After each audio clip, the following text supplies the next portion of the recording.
seems a little bit low. It's fine. Right. Back to this. Back to this joy.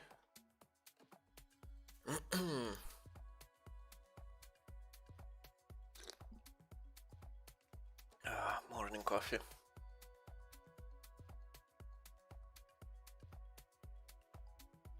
Right. So, one of the things I learned about while investigating, while learning Hikari, or reading about it, is data classes. Let's see. Let's try just Googling it. Python data class.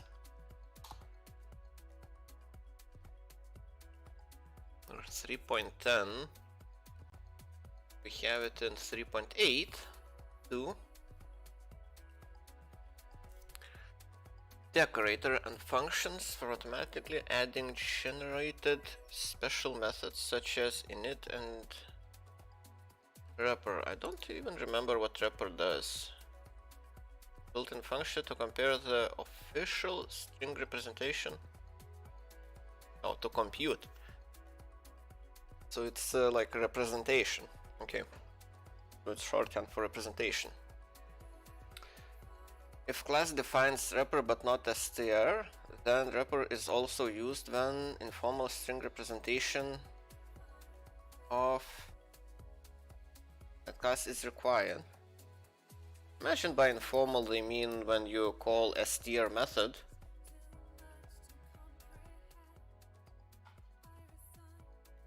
But this volume is good. Okay.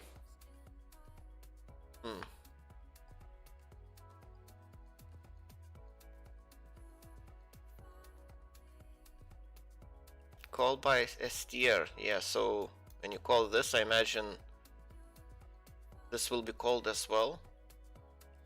So if you don't declare str, but declare a wrapper, okay.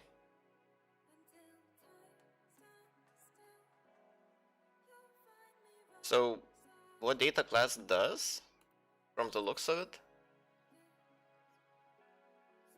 it adds these methods. Let's see. Okay, so string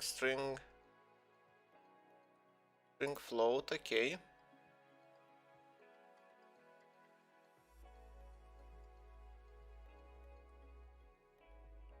Variables, member variables to use in the generated method are defined type annotations. For example, this code.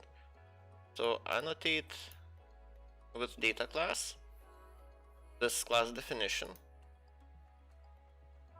As for keeping track of an item in the inventory, okay, so it will automatically add this constructor. Will add among others, okay, in it. So what are the others? Surely it doesn't add all the special methods.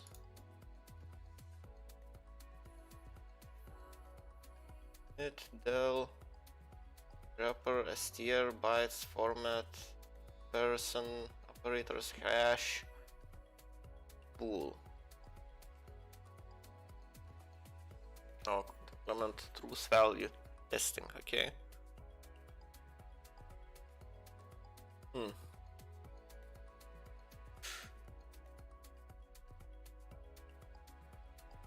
Right, so there are a bunch of built-in methods I could use. The question I have is, well, what would be useful for me personally in the code? That's what got me thinking. Well, currently, the problem I'm having,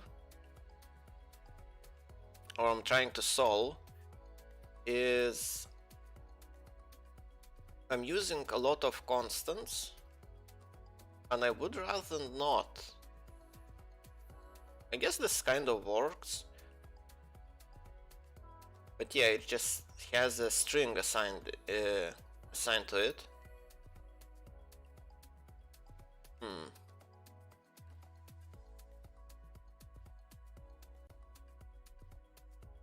Not sure if that's a good solution. So let's see. I declare this constant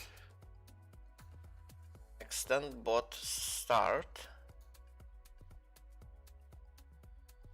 delete bot. Yeah, this doesn't really feel right. It should have a common tag, basically list. So yeah, list bots, and then it should have like as on top of it. So basically what I'm worried about is uniqueness. So what happens if I declare same thing, same keyword on another menu? And yeah, so that's not really thought through in this case.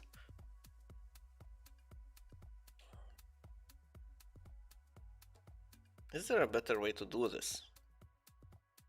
I thought maybe data classes would be, but it doesn't seem like that they really mean that much. That makes sense.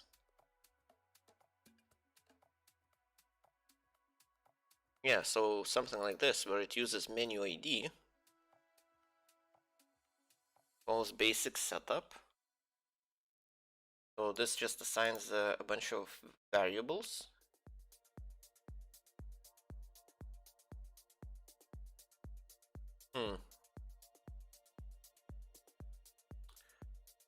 And then, well, I guess it's okay to have them like this. Yeah, I don't like this, how this is done. I would like to make an improvement, just don't have the full picture yet. What could be done?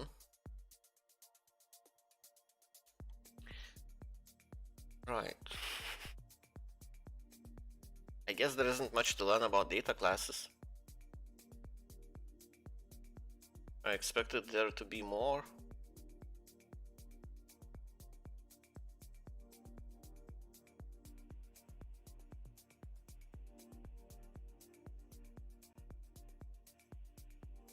Runtime services.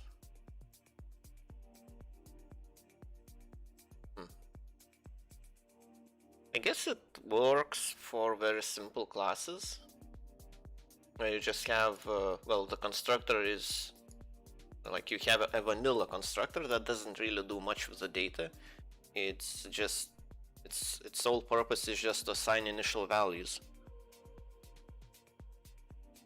to declared variables.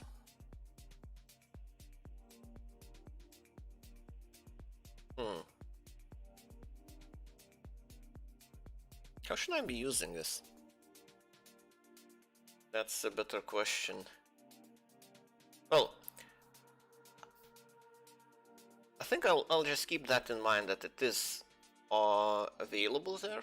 But my constructor usually, well, it's not just to assign those values. It's not just, well, it does a little bit extra legwork. So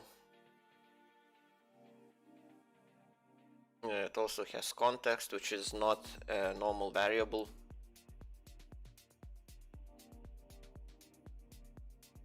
Let's see. What does it do with the context here? Oh, it just assigns it to the context, okay.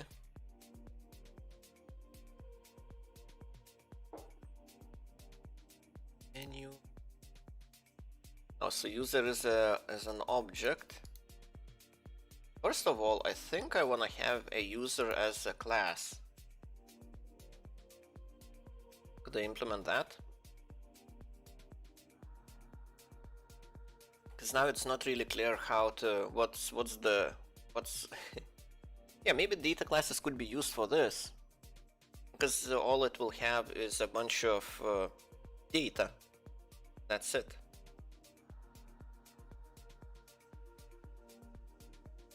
I guess it's not as trivial as just well, I won't have all the values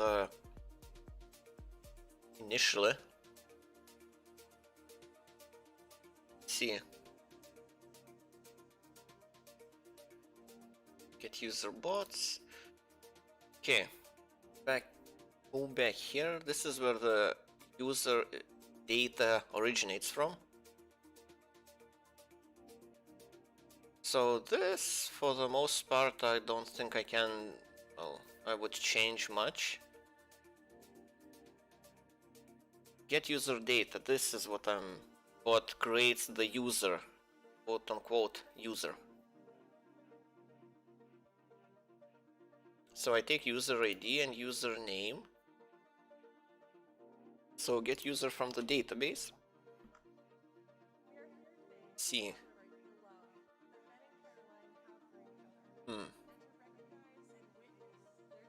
Bots. Menus.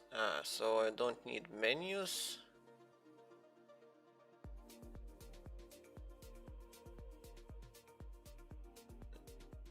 I want to create a namespace or a package for data classes.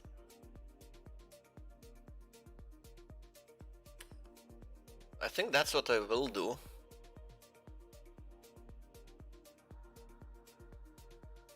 Get user from database.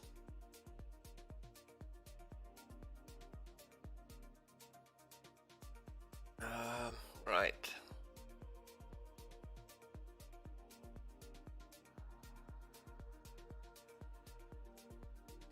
So this connects and executes a query. Select, select user by user ID, which I get here. Or do you use username? Insert into. Oh, so if the user doesn't exist. So if result is none, then it has to create the user. And yeah, one of the fields that you need is name. Well, you need ID and the name in that case.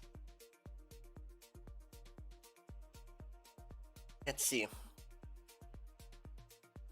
I think I should extract this into a separate method. It would make it a little bit more readable. So if it connects, result is okay. This is the record, and here it returns it.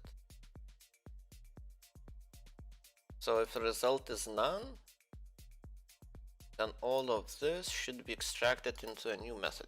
Can I just do this? Factor extract method. What will this do?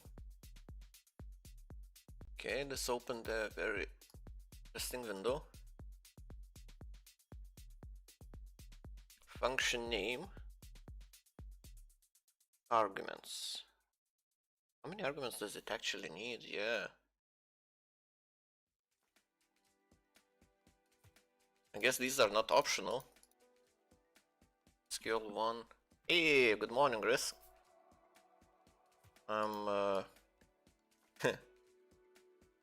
Hopefully you're feeling better. Today I slept for like 5 hours, so I'm feeling a bit, questionable. At least my mental capacity is not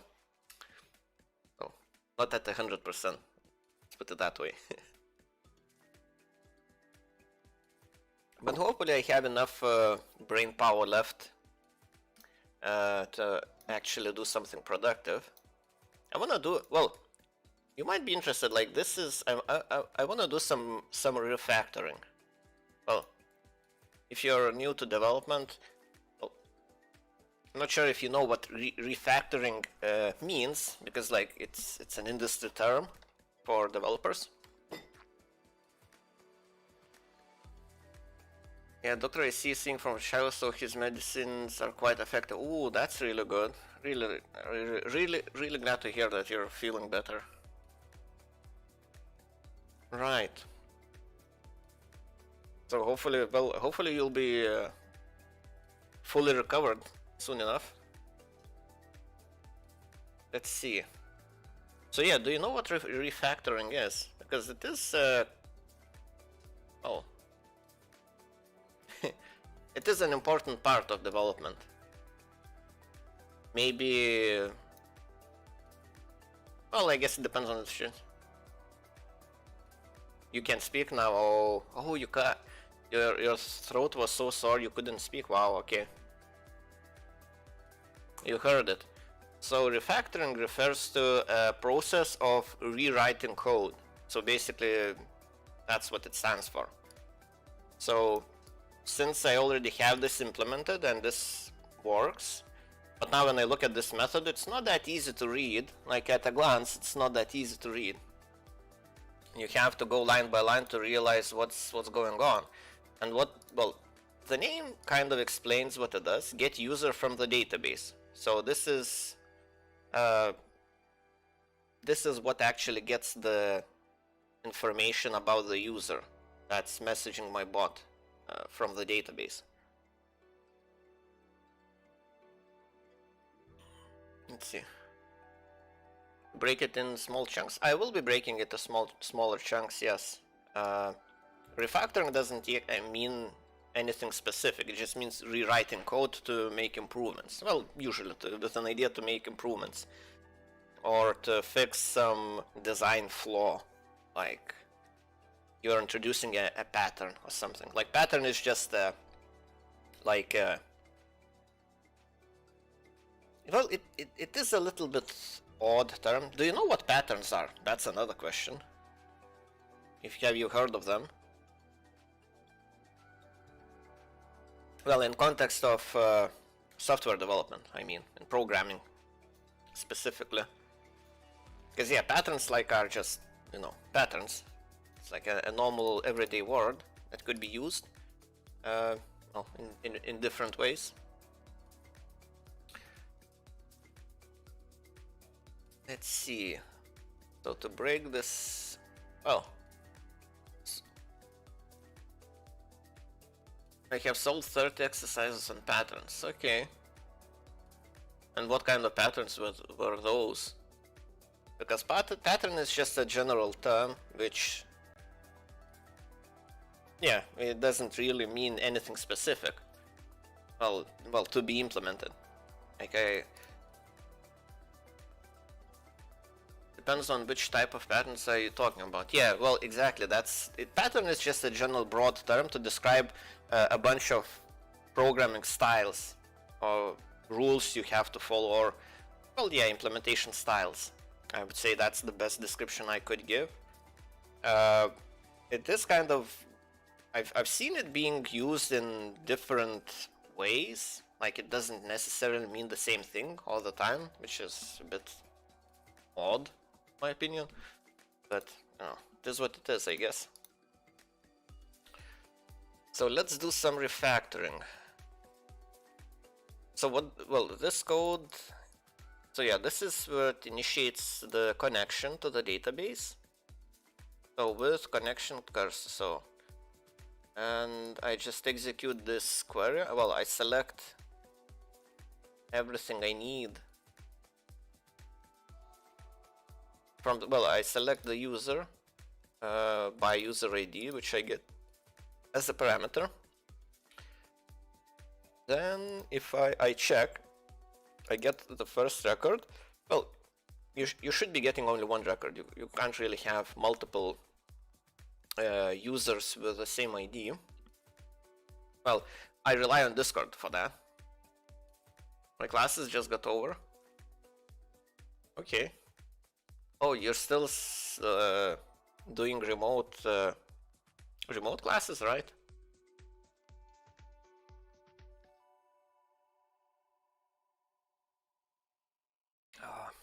Just finished my morning coffee. Right.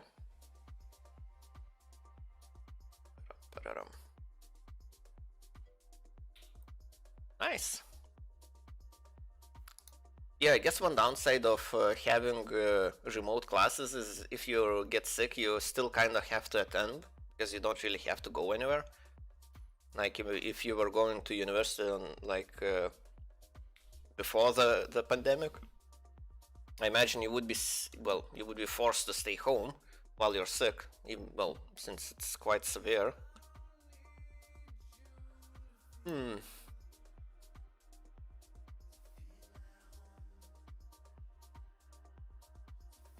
Let's see.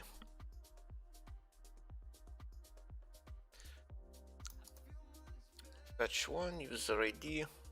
It's a plus for me, my bot joins it for me and I still get the attendance. Okay, well, cool. I'm glad to hear that it works as intended. I remember you mentioning it, I didn't realize you actually implemented it and actively used it, which is really cool. Right, so firstly I want to extract this into a separate method, but does it use SQL1 somewhere? Oh, it executes the same thing again. The same parameters, okay. And the walls are here for listening to it. Oh, okay, I got it.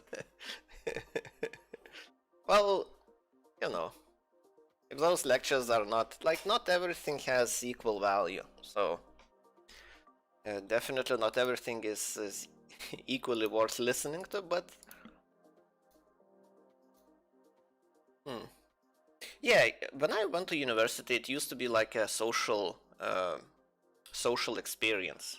Like it was a way to interact with your peers in the university.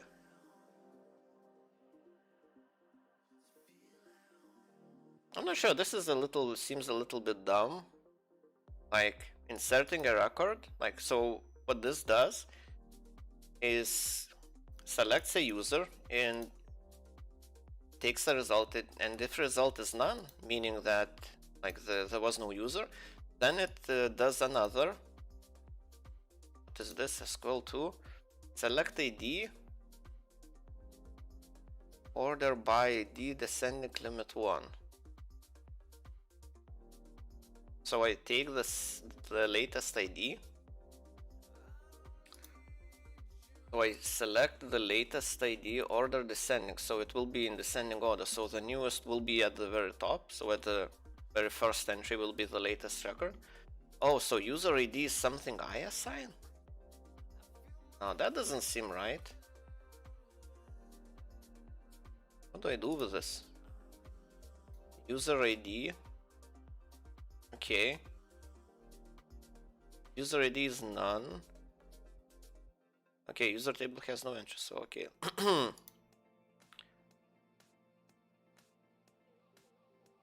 Okay, so I took out the ID, my internal ID.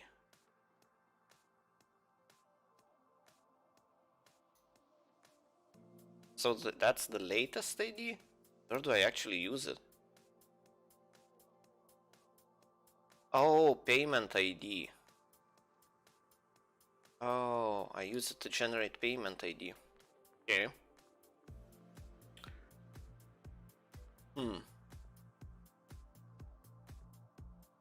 This is interesting. I heard some people saying displaying Discord tokens online is bad. Yeah, it is. That's why I don't do it. Do you see, did I show any tokens? I don't think I did. Are you referring to me? Or what I said? Because I definitely did say that. And well, that's why I took down my first live stream. Well, I edited it to hide the ID, well, the token I showed by accident. Yeah. Well, if you see it somewhere, let me know. I will make sure to hide it. It's visible. I don't want, because with well, the issue with showing your token publicly is that someone else can be using your bot. Like basically, that's the only thing that is needed to connect to that bot and start interacting with it, like making it do stuff. Yeah, so that's the only issue. Oh, that's the only issue I can think of. So basically you can run some other code on it, because the client only needs, where is it? Yeah, so here to create one, I only need to give it a token interaction. So these intents are just, that's bad. Yeah, it is bad. Yeah, it is potentially bad, especially if you have a lot of users. Then yeah, you can do some damage with that. So yeah, that's why you don't show. I would say you don't even want to show webhooks. Well, I say that, but because my my bots use webhooks for identification, so and for confirmation. So for example, to prove that you actually, well, if someone comes to me and says, well, I don't have access to my old account or something, or the person who set up a bot no longer is with the guild, he left the guild or left Discord or anything, or isn't available for any other reason, then I ask for your webhook as a proof of ownership. So to prove that you actually have access to the Discord with all the settings and so on. So you have admin access pretty much. Well, I guess there is a different permission where that grants you specifically permission to change to manage webhooks. But yeah, there is a little bit more extra logic here that I don't really, not sure I like. So yeah, it selects ID. What? Doesn't this mean? Am I reading this wrong?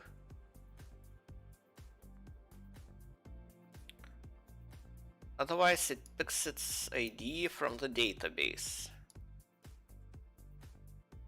I think there's a bug here. I'm 90% sure. I'm not sure if you can spot it. I'm not sure if we can play this game. There's a bug in this piece of code with generate payment ID.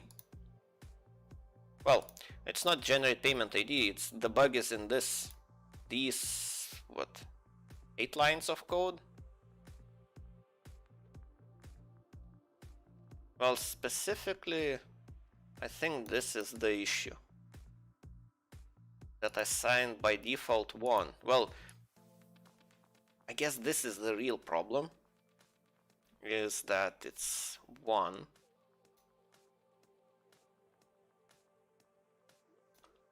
Let's see. Yeah, this is does some weird stuff. But it doesn't increment, yeah. So it just well, if you pass a same user ID, you will get the same result. So that's the issue.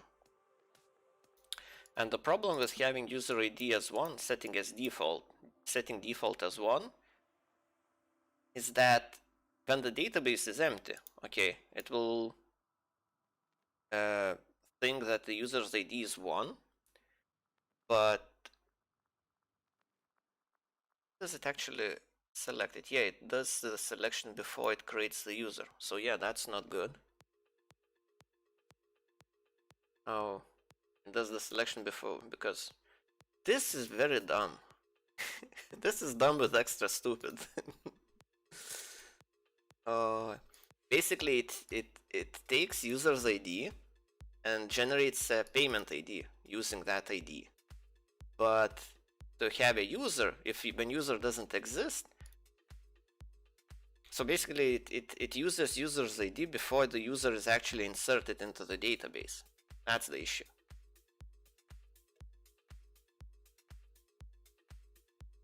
User IDs. So here it assigns a user ID or 1, right? But the issue when the database is empty, okay, it will get assigned 1, but when the database has only 1 user, it will assign 1 again, because it will actually have user ID 1. So imagine, let's see, can I actually do this without I want to illustrate what kind of issue I'm talking about. I'm not. Well, I don't think you fully appreciate how dumb this is just yet. Yeah, I should probably check if you can see any sensitive data off screen. Okay, users, very secure password. No, actually, you can see Discord IDs, but that's not really an issue. So this is how the table looks like. So I guess we don't need all the columns. Well, it doesn't really matter. Comes another flashbang. Like, I'm not really sure what to do about those. Yeah, maybe this is better. Like this window, I can't really change easily its color, so it has to be white. It's just limitation of the tools I have. So this is the situation. So this is all the users I have. Like, the user ID is not really that big of a secret. You can get user's ID from what is it? Control-Shift-I think. Yeah. So if you open this, let's see. I should be able to navigate this.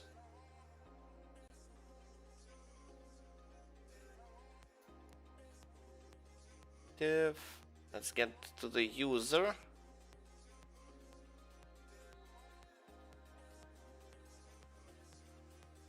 Can I actually just... Wait, I think I can select element. Yeah, this makes it a lot easier. Avatars, and let's see.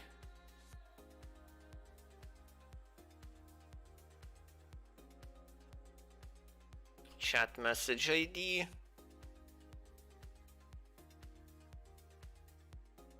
Content message username. Message timestamp.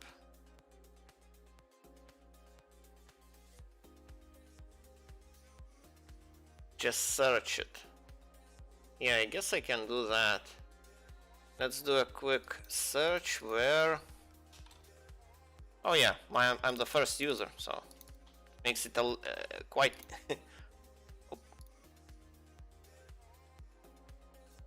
Oh. Oh, sorting by the wrong column. Okay, let's do the search.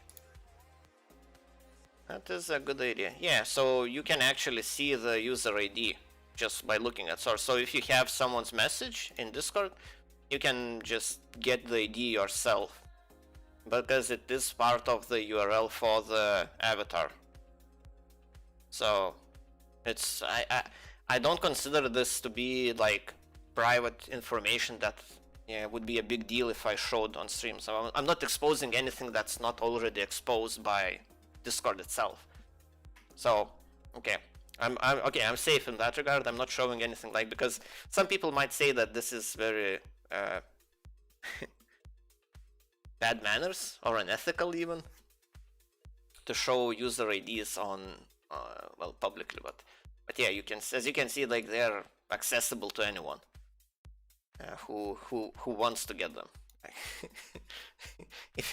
if you're like, if you don't have the knowledge how to access this, how to extract it, then just knowing the ID won't help you as well anyways. Okay, then is every time no, not guilty. Yes, I'm not guilty. That's always cover your potential liabilities. Like, always well, at least I try to think of it like that. When I'm streaming, I need to be aware of what I'm streaming, because as a developer, you have quite a lot of access to data that's usually, well, that shouldn't be public. Right. So the issue I'm illustrating, I want to illustrate, is when the database, like, imagine this is empty. Let's make, well, whatever. If it's, let's see, let's where, let's say ID equals 1. right? It's okay. This is a flashbang. I realize. I do this, and I accidentally started the video. Why doesn't it execute?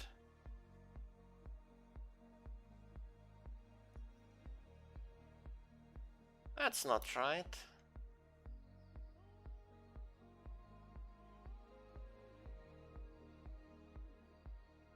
No, this won't work.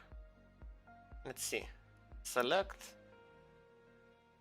where ID is equal to 1. As u, I guess u dot.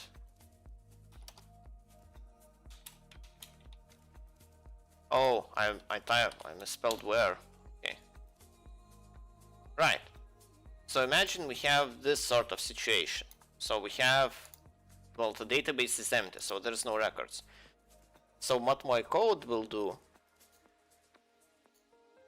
where is it? Here it is. So it gets no records. So it assigns it thinks that the user ID is 1 and just assigns it.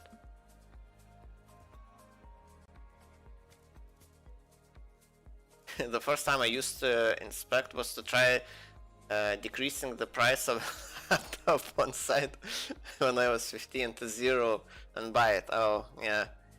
Funny thing is, oh, you have no idea how hacky it is. You have no idea. I worked on like in big companies that I worked. Well, okay, let's not. Okay, I don't want to talk too much crap, but I've seen big projects, like serious projects, that do not have server-side validation. Like they rely on JavaScript running on client side to validate user inputs. And and when I brought this up, and I said, like, explain to me how this is okay. How can we run a system where we just trust that the user didn't mess with the data? And that would be how you would actually mess with it. So for example, if there is, well, each decent page should have like client-side, like JavaScript validation for fields, so you wouldn't have to wait for like the server. You shouldn't, like, for example, you're buying something and instead of let's say PayPal, let's open PayPal.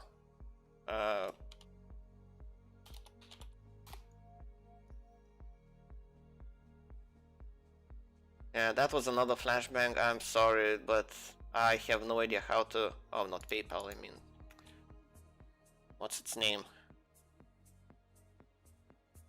Why the plugin is not working? Well, it's working on this page, but on Google it isn't. What was it? Where you buy stuff? eBay, right? eBay. Yeah, so yeah, accept all. I need a product. Let's take a watch. Watches are nice. Yeah, this looks like my Casio. Casio is, that's the watch I have there. This is Casio Classic. This is my watch. If you ever wondered. So yeah. If I take this and instead of quantity, I enter, let's say, a letter. Yeah, you see? It immediately says that the input is incorrect. Enter quantity of 1 or more. And if I enter, so this doesn't go to the server side. It's all done by JavaScript on my browser. So if I want to actually, well, if I go inspect, actually I should be inspecting this field. So it should have, let's see, extra autocomplete off, name ID, quantity text box, and now, well, it's probably using something like Angular. I don't remember the actual name. jQuery.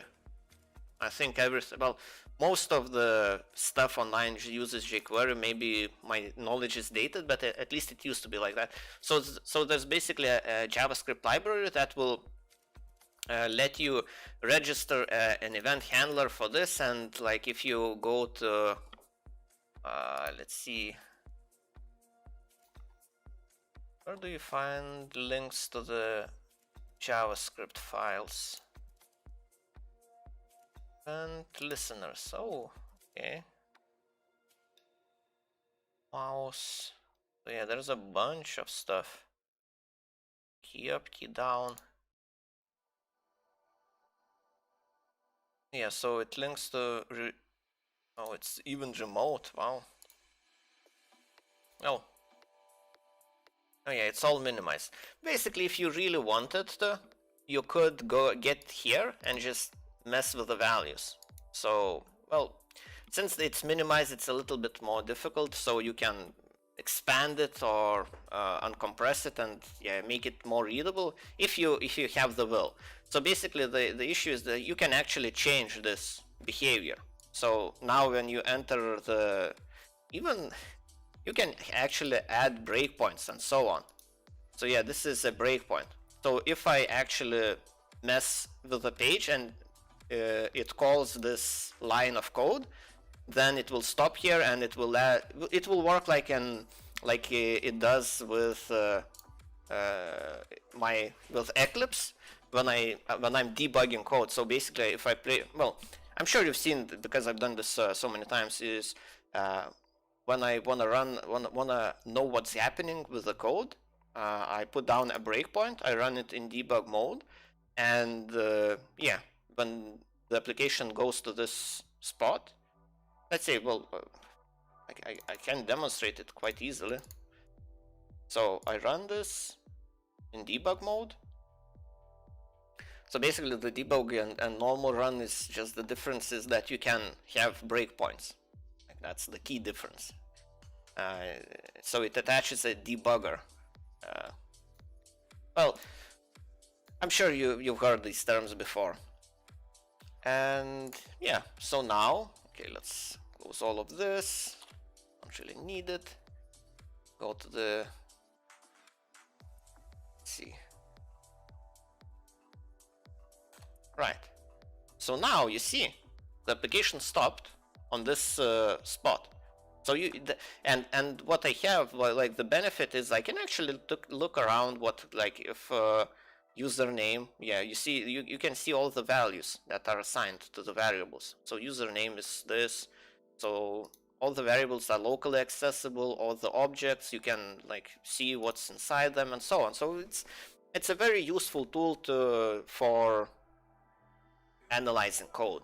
So like without debugger, I'm not sure I would be able to actually write code efficiently, because, well, investigate how something works efficiently without debugger. So you can do that and on the browser and just change willy-nilly how it actually works. So there are, I know for a fact that exist systems that service thousands of users that solely rely on like client-side JavaScript validation to know if the inputs are correct or not. So that's just baffling, at least to me. Like I can't explain how this is okay. And when I brought it up, like I was just met with silence. When I did not know about this, I typed print statement after every function and if else lines to see where the problems occur. Yeah, that's what I did at the very beginning as well. But yeah, the tools are there for a reason. Like it's just essential pretty much. Because printing out, like sometimes it works, sometimes it doesn't. Like logging is just for well, at least I treat logging yeah, it's for monitoring, like when you have a running application like this. So Yeah, so when you have a live application and you want to see what state it is in, like if everything is running properly, that's what I would use the logs for. That's how I use logs for, or printing out. Like print is, uh, I guess it's a little bit more primitive than logging, but basically a next step from print would be like recording it into a log file for, well, to be able to monitor what's going on. Because when you run it on the server, you don't have the console open. That well, you can attach your console to the process, but it's a little bit more dangerous than just having a file that you can view at your leisure. Because you can mess with the instance like that. If you close it improperly, it will kill the process that was running and so on. So it is a little bit more dangerous to do it like this. With if you want to monitor the actual print, than what is getting print into the console with a live application that's running on the server. But for development purposes, yeah, it kind of works. Then you graduate from just print, you start using logging functionality like this. This is pretty much built into Python. So I use internal, well, standard library from Python for logging. Some people don't like it. Like for this, that's like having colored output and so on. Like I'm not sure that's necessary. But they use, I'm pretty sure they use, oh, this is the example. I don't see any more GitHub pages open, so I guess I'll just go from here. Browse Git. So this is the official Git repository. Let's go to the root. Go to the dependencies, requirements. Yeah, I think this is the one. So yeah, it lists multi-deck AO. Actually, it doesn't have any logging library external. Okay. Oh, color log. So yeah, they have this library for, well, improving logs, but I don't think it's worth having. Like you shouldn't be relying on logs so much that you have to have it colored to make sense. So if you like, well, it's just a rant. Like built-in standard libraries are just fine in my opinion. Like I don't feel the need, especially like, have you heard about Logforge vulnerability? I imagine like everyone has at this point, because it's just so widespread.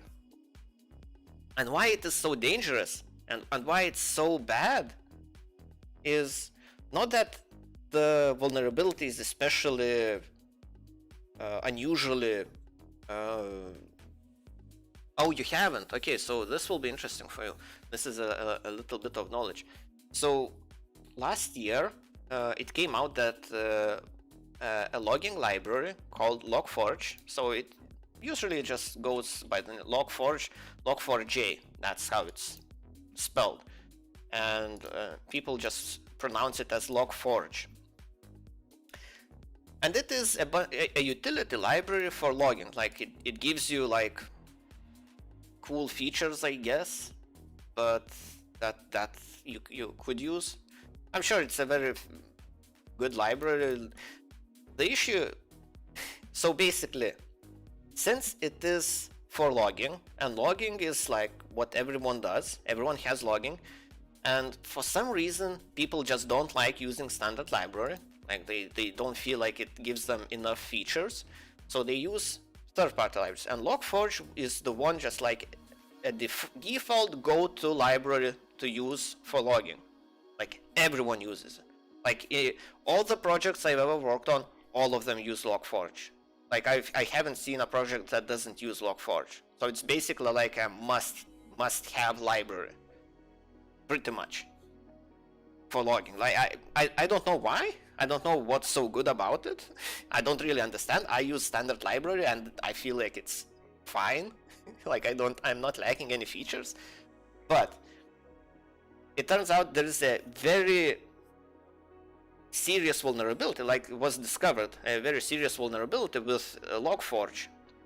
So basically, if it tries to log a certain message, like you can craft a message, like basically it is a,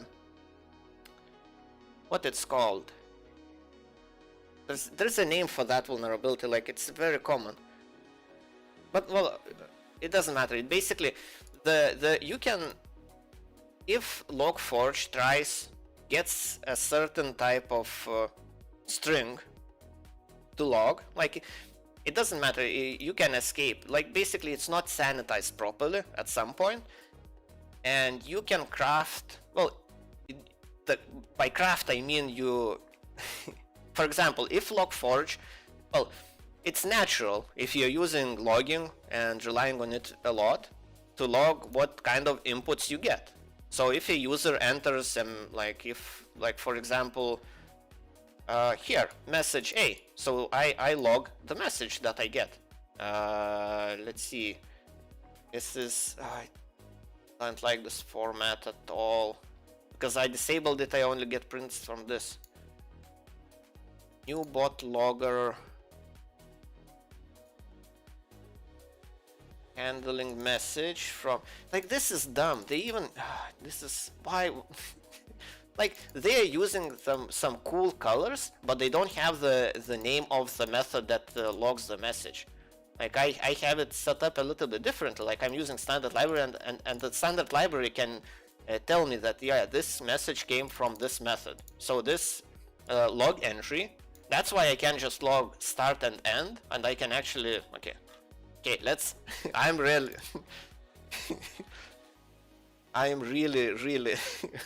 ranty today, I guess. So yeah, I make it debug, so I get the most, like every little fart like this will be logged into the entry, into the file. Well, I guess this is enough. So yeah, when I start, you see it, like this log entry, start and end, like it is pretty much repeated on each method, because that's how I started as well. When I started with Python, I started logging a lot, and I just wanted to see if the method was actually called. So I didn't really care much about anything else. So I started doing this at the very start and the very beginning of each method, and I just set up the logger to have a method name attached to the message. So I get all the miscellaneous information about the log message, and then the message itself after that. And they don't even have that. Like it tells which file it's from. No, it doesn't. Hikari bot. That's not a file. That's where, yeah, well, I guess maybe it is a file, an object. Gateway 0. Let's see how it looks if I actually handle it. Okay, I'll be back to the Logforge to implement it. Can't connect. Okay, that's great. Why can't you connect though?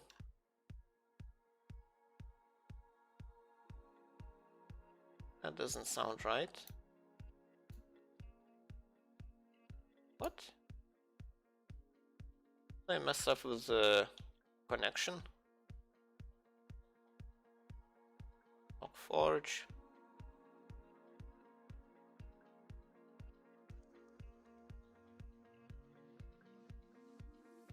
What do I do here? Configuration update. Oh, database part. Okay, I messed this up. So it doesn't have the correct data. Okay. Let's do this again. I want to do it with examples because it is very important to, in my opinion, to explain this properly. Well, this is a good illustration why I don't care for third-party libraries, like especially for something. Well, arguably logging is very crucial because like it's very useful and provides a lot of information. Okay, so let's see. My default, like the built-in library, when it prints out a log entry, it has the same pretty much information, and it has get components. And this instead this has the logger. So basically, when I create a logger, I register with, well, get log. This is how you use the standard library. When you start logging, you create a logger. That's how you initiate a logger with a keyword. So that's what they do. They, instead of printing out where it happens, where the actual log entry comes from, they print out which logger logs the entry. And I just skip that. Well, I can add this, like this is how I format how the message would look like. But I can easily add it as well. So that's not like a feature that's added by third-party libraries. Like anyone can do that. But they don't even have an indication where this message came from. Like it just logs end, start, like it doesn't mean anything. Like there's no difference. Like it has D. Well, I print out the full level, well, debug level at which the message was generated, and they have it shorthanded with one letter. So this is info level log entry, and this is debug level log entry. Okay, I'm done ranting about this. I don't see the point. I wish people use less third-party libraries, because Logforge, turns out, it has a very serious vulnerability, which I guess I can just Google it. Okay, this is Log4j vulnerabilities.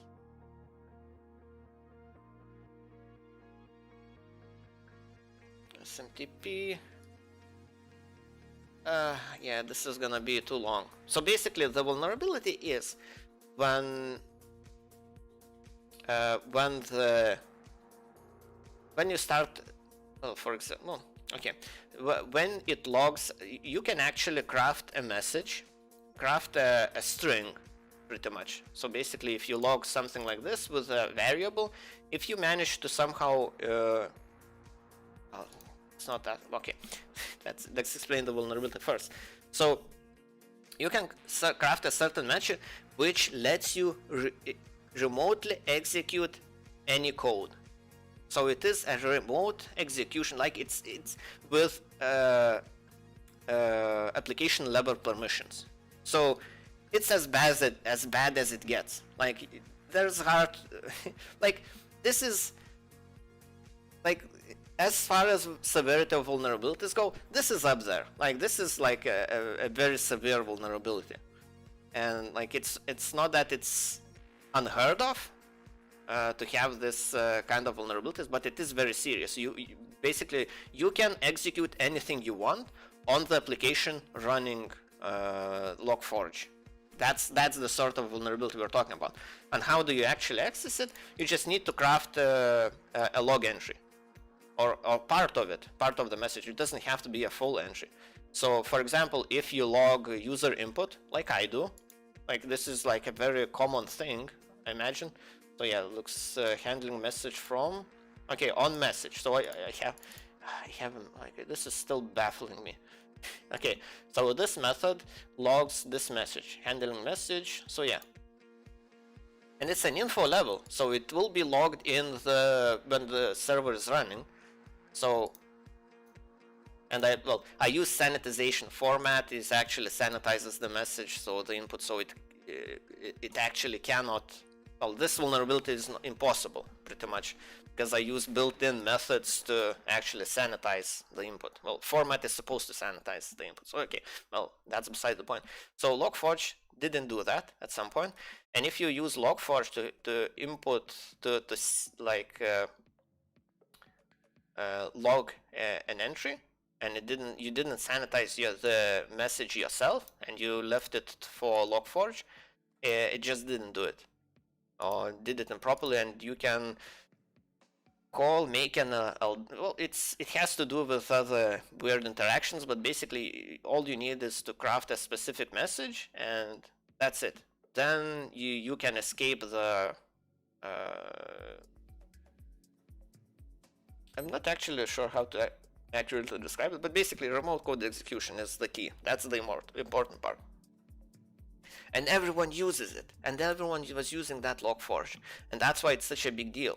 Like everyone had to, because Minecraft uses it, Minecraft servers use it, so that's why all the players and all the server admins had to update, quickly update to the latest version, not to be, because the funny thing is, let's say you're playing Minecraft, and someone writes in chat a specific message. Like you don't understand what it's about, it just looks like gibberish and some code. And what it actually does, your game gets that message in chat, and then it logs it into the log file. And if it uses Logforge to do that, then you're exposed. Yeah, that's why, because it affects everything.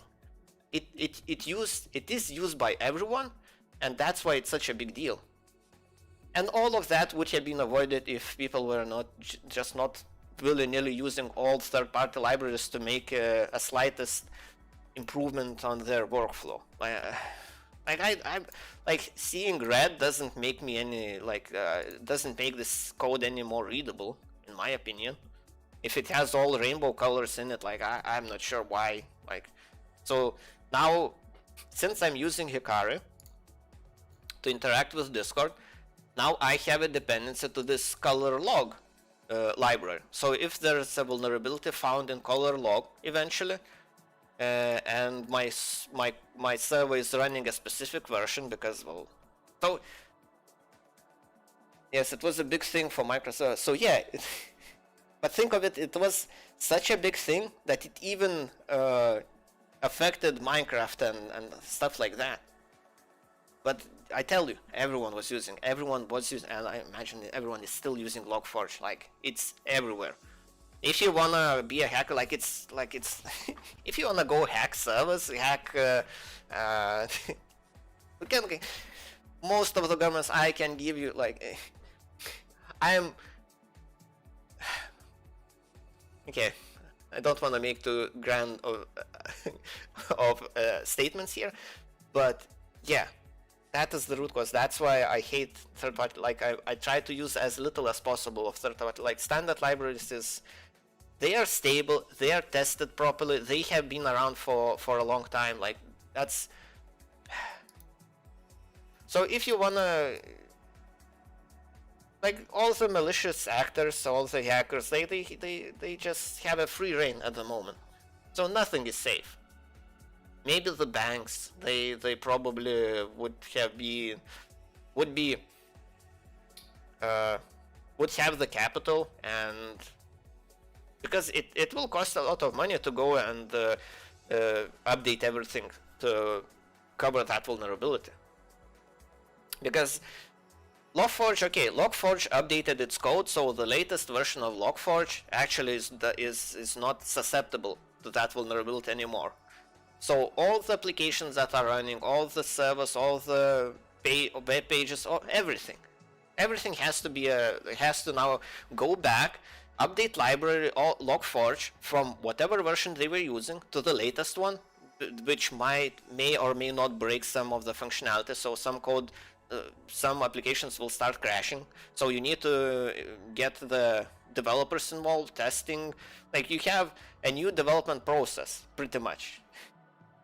Like, it just, that's why it's so bad. That's why it's such a big deal. Like, it's a huge deal, and that's why I don't like using this, like this ATTRS. Like, this is, like, when I saw this, like, when I figured out what this is, like, I was so mad. I am still mad, because I understand why people use it, especially when people who make libraries. So if I go into Hikari code, and let's go member. Let's see. This is, so what it gives you decorators. So instead of writing a class and having all the built-in methods, you can just have, like, a more concise way to write classes.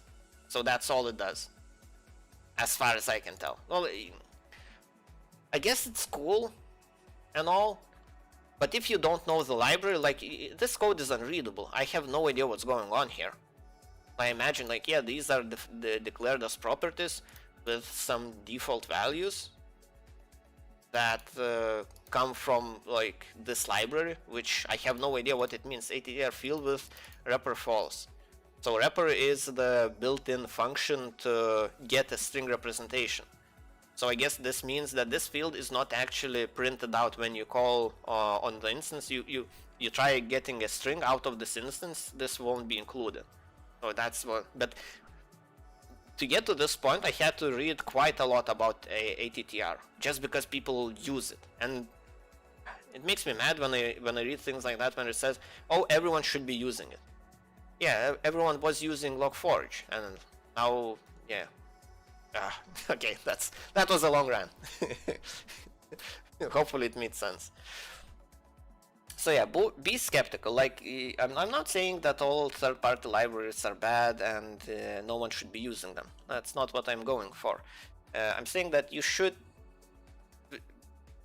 rush into using them. If you don't have a good reason, like maybe you shouldn't do that.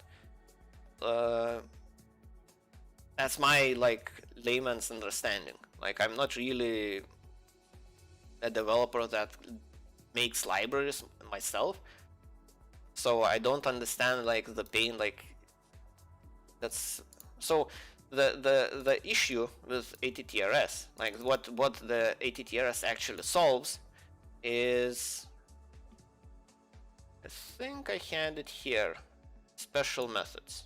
So yeah, special method names. So this is what it actually solves. So if you take a look, well, so there is a bunch of methods. So how Python says you should implement classes, it is well, okay. So let's go through that. When you create when you start declaring a class, for example, like this one, like I declare that there's, well, I'm defining a class, right? So this is a class in Python, and so now there are built-in, like, this is init method, init function. This is one of the special methods. So when I create a class, I define this special method, and it will be called when I initialize the class, like this. So when I call this, like this, the class, instead of, and give it parameters, well, how it knows what to do is basically it's built into Python itself. So it knows that if the class definition has this method, this will be called when I initialize the class with this phrasing. So if I go to the definition, well, it doesn't even link to it. It links to this, but it doesn't really matter. So this will get called.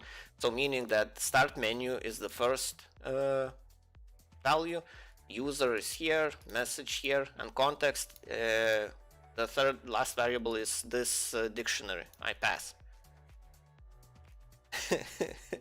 Right. So, and init is a one example. Like, this is what you usually have to implement, because you want to actually, when you want something to be done when you initiate the class. Well, usually you want some starting values and so on.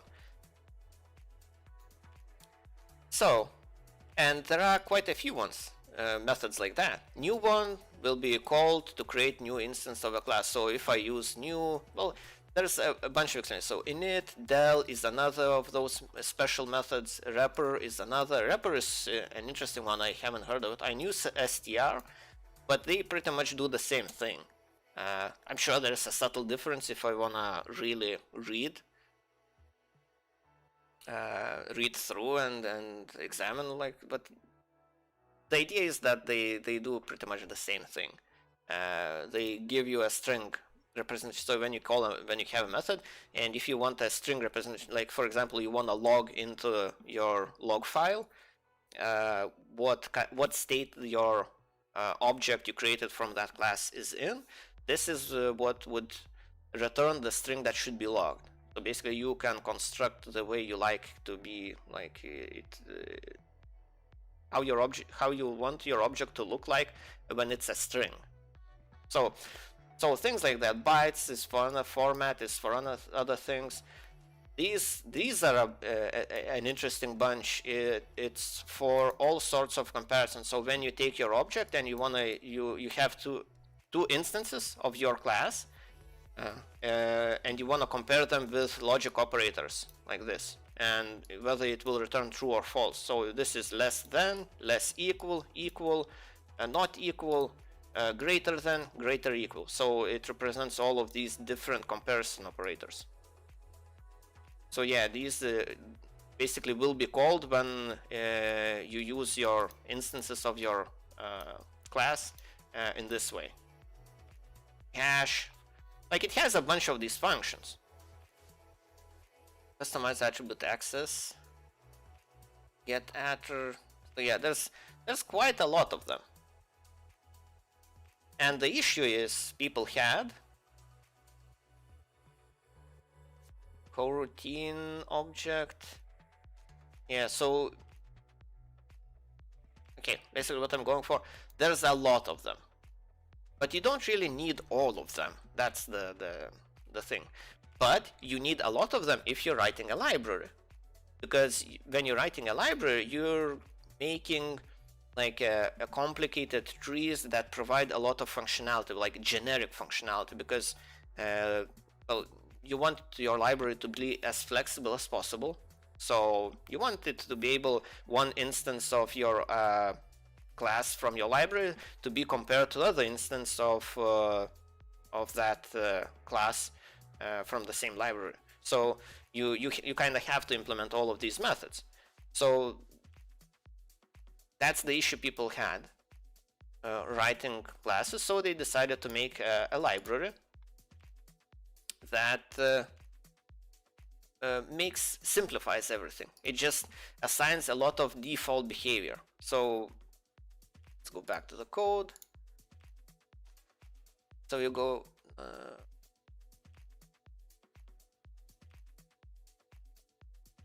did I close it? I feel like I should have it open. I guess it doesn't really matter, I can open it again. So what attr does, let's see, it should be quite simple.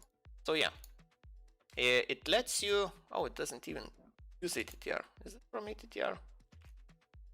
Oh, it's just a built-in. Okay, this is not a good example.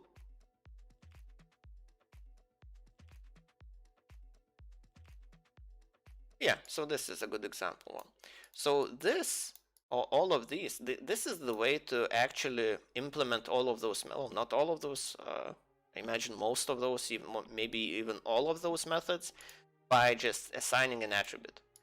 So with copy, I imagine it implements by default, well, with a default behavior, those methods that are needed for copying objects, like for, oh, I guess it goes into the subjects of like deep copy and so on, what those things are, and well, but it's irrelevant for this point. So this is what this library solves. So this is what this library is for when you're writing a lot of classes, which you usually do when you're creating libraries, to save time. And it still has to implement some of the methods, because it doesn't str hash equals what? It compares users, team member, inherits from user. Oh, so okay, so the user, okay, so this is, so it lets you define default behavior on those special methods very concisely, really fast. Well, the issue I had, I never used it. I wasn't aware of its existence. And now when I open this library, I can't read what it does, how it works. I can't understand what it does just by looking at the code, because it uses this library that does a bunch of things like behind the scenes. And there is no easy way for me to know how it actually does it. Like if I try going into this definition, like this looks just like a mess. Like I have no idea what's going on here. Why? I don't even know what does this mean. maybe class of type none with 3 dots. What kind? And it returns a callable. It's an array. Oh, a callable with a structure. I don't even understand. Like, this is too advanced for me. So it's basically off the table to try and read through reading source, trying to understand how it's actually how it works. So I have to go into their documentation. That's what I did for quite a bit to understand what it's about, because I was trying to figure out how the library works. And it turns out how Hikari library works, that's used for Discord. To understand how it works, by reading its code, I need to know how ATTR works, because it's used all over, well, everywhere, quite a lot. For a good reason as well, but still, it's infuriating. Because now I need to learn something I probably won't need to understand what's going on. So, yeah, I think that's okay. I'm done with the rant. I've ranted enough, I think. Right. So getting back to my code, which is, I like looking at my code. Like I'm not the one to be judging other developers who are way knowledgeable than me. But like I'm sure I have the right to be upset. Like I'm not the one to say what's right and wrong. I can just point out the facts. Say like vulnerabilities like Forge really illustrates that. Yeah, this just, well, Logforge just showcases how dangerous it is to have libraries used everywhere. Like, oh, right. If I want to extract, it has quite a few. I think it has too many variables. It has more variables than I would like. Like SQL1, yeah, it's just dumb. Yeah, I guess I'll just implement it in a different way. Right, so here I want to have a method create new user, or maybe not create yet new user, and for one I want to pass the same info I used to get the user, so user ID and username. And all of this logic should be inside.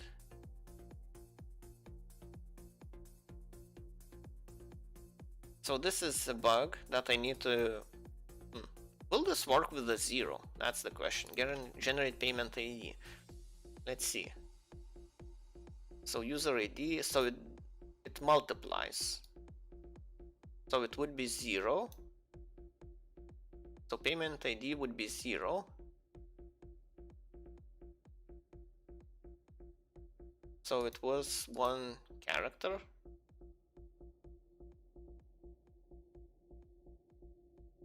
Wait.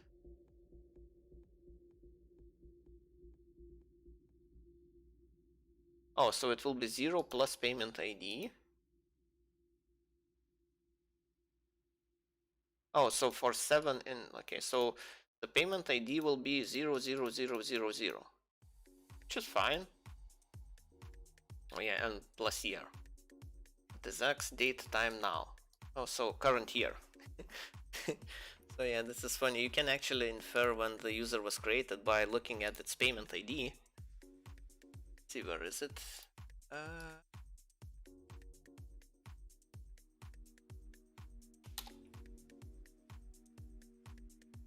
See, from the database, yeah, payment IDs. So 2020. And the IDs are different. Oh, let's select order by sending.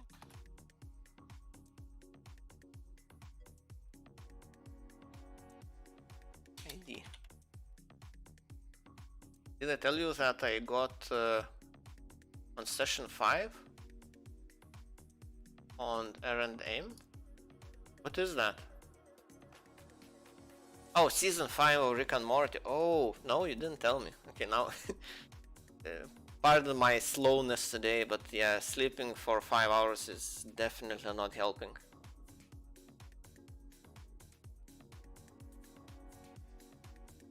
Season, yeah, I got it. So yeah, you can see these users were created and in 2021.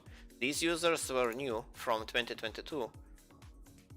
So I guess there weren't that many new users. Well, I guess time created also has the same information, but it's funny that you can see it in payment ID as well. Well, at least I designed it. I don't remember. Like, I just wanted to me to be funny or something. I don't remember.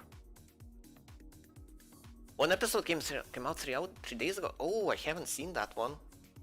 I've seen. Yeah, I guess I'll have something to watch. Because I definitely. Right. So payment ID, I can actually pass 0. So the default should be 0, not 1. Because 1 will be used when I get the first user. Getting back to before I started ranting about Logforge and third-party libraries and so on. And logging, oh, I've ranted so much today. Some say it's, well,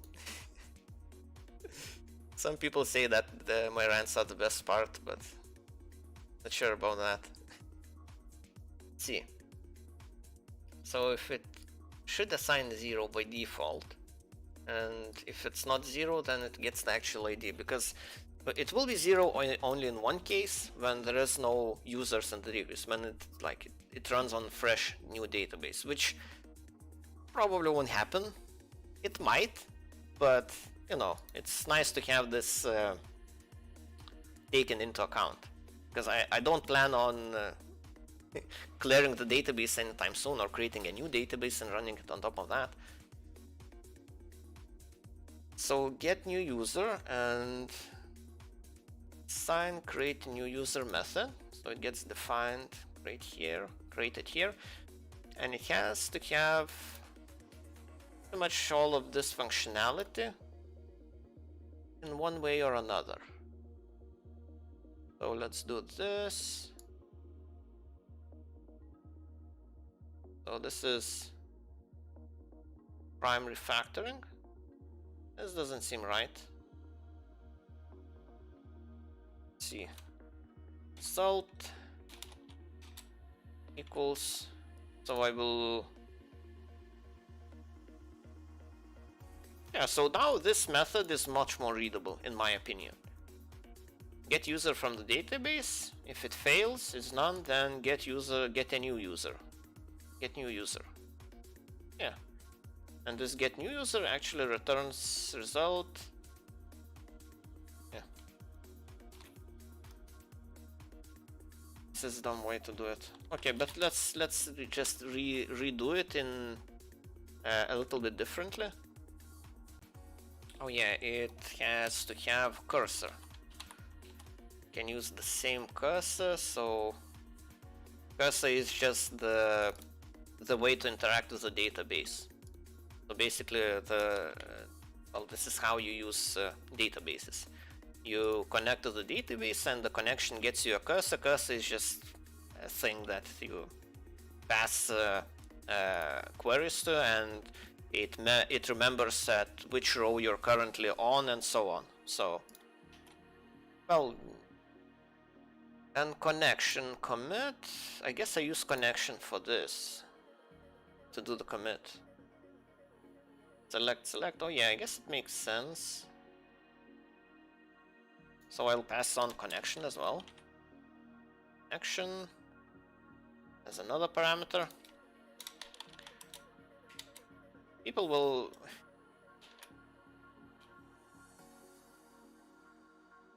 Yeah, now this works, and the SQL statement.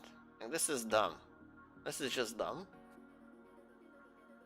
There's no way to describe it, but I guess, yeah. So I need to rework this and change this, so it wouldn't be executing the same select statement unnecessarily twice. So basically, because the dumb part about this is that it tries to look for a user in the database, and if it doesn't find one, then it creates a user, and then it does the same thing. It selects a user from the database again. So, but yeah, this I did it this way just for the sake of saving development time. So just for because it was faster than to writing it properly. Because when the user exists, which is 99% of the time, then I already, like, all the code already knows how to deal with the record from the database, because I don't really convert it into anything. I didn't, well, what I should be doing is initializing an object, like, making an instance of a class that I wrote myself, which stores all of this data that, from the database. So all of this information that comes from the database, because this is all, well, oh yeah, I have a ban feature. Wow, forgot about that. I guess that was at the time when I was designing the database, I thought this could be a good feature to have. But yeah, I don't think I ever banned anyone, or I don't even think it means anything. I just ban people on Discord itself, not in my bot. I guess I could make some features where it doesn't send message. Instead of sending kills, it just sends a message, you are banned from using my bot. But I guess that was the idea. But yeah, it never materialized. Like, and I never actually had the need to do that. Like, yeah. So those are necessary. But yeah, the rest of the data, the ID, the Discord ID, name, the language, like this is the language they selected. So people are using bot in like variety of languages. In Spanish quite a lot, some Portuguese. I don't see Russian. Oh yeah, there's Russian. So my bot supports 4 languages, and this is how it remembers what language it should, because this doesn't mean that you will receive messages of the kill bot in that language. It just means that the bot, the configuration bot, will talk to you in that language. C5, remember it? Oh, I guess matter. It's the same. So yeah, if I select a language and then select, let's say, Russian, because I can read Russian, then you see all the menus, everything becomes Russian. So it starts talking to you in Russian. That's all it means. And now if I go to the database, where order by ID, where ID, I can't spell, where ID equals 3, I think that's my user. Yeah, so you see now the language is changed to Russian in the database. If I do the same again, change back to English, and do the same query again, now my language is English. So, right. So instead of just having that,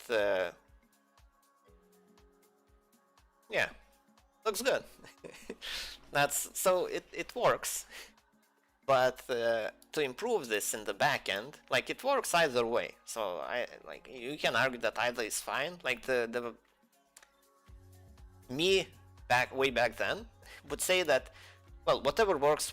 Like it's not really a big deal that I don't have like what I would like to do.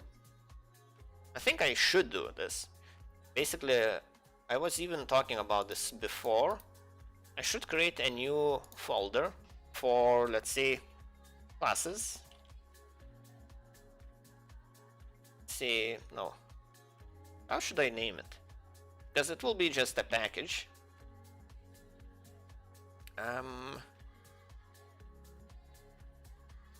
Well, I can't think of a better name.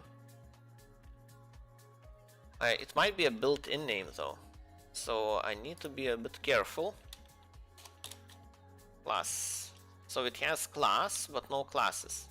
There's a namespace for Dataclasses. Okay. So I can't use Dataclasses, otherwise I should be good. So let's make a folder named classes.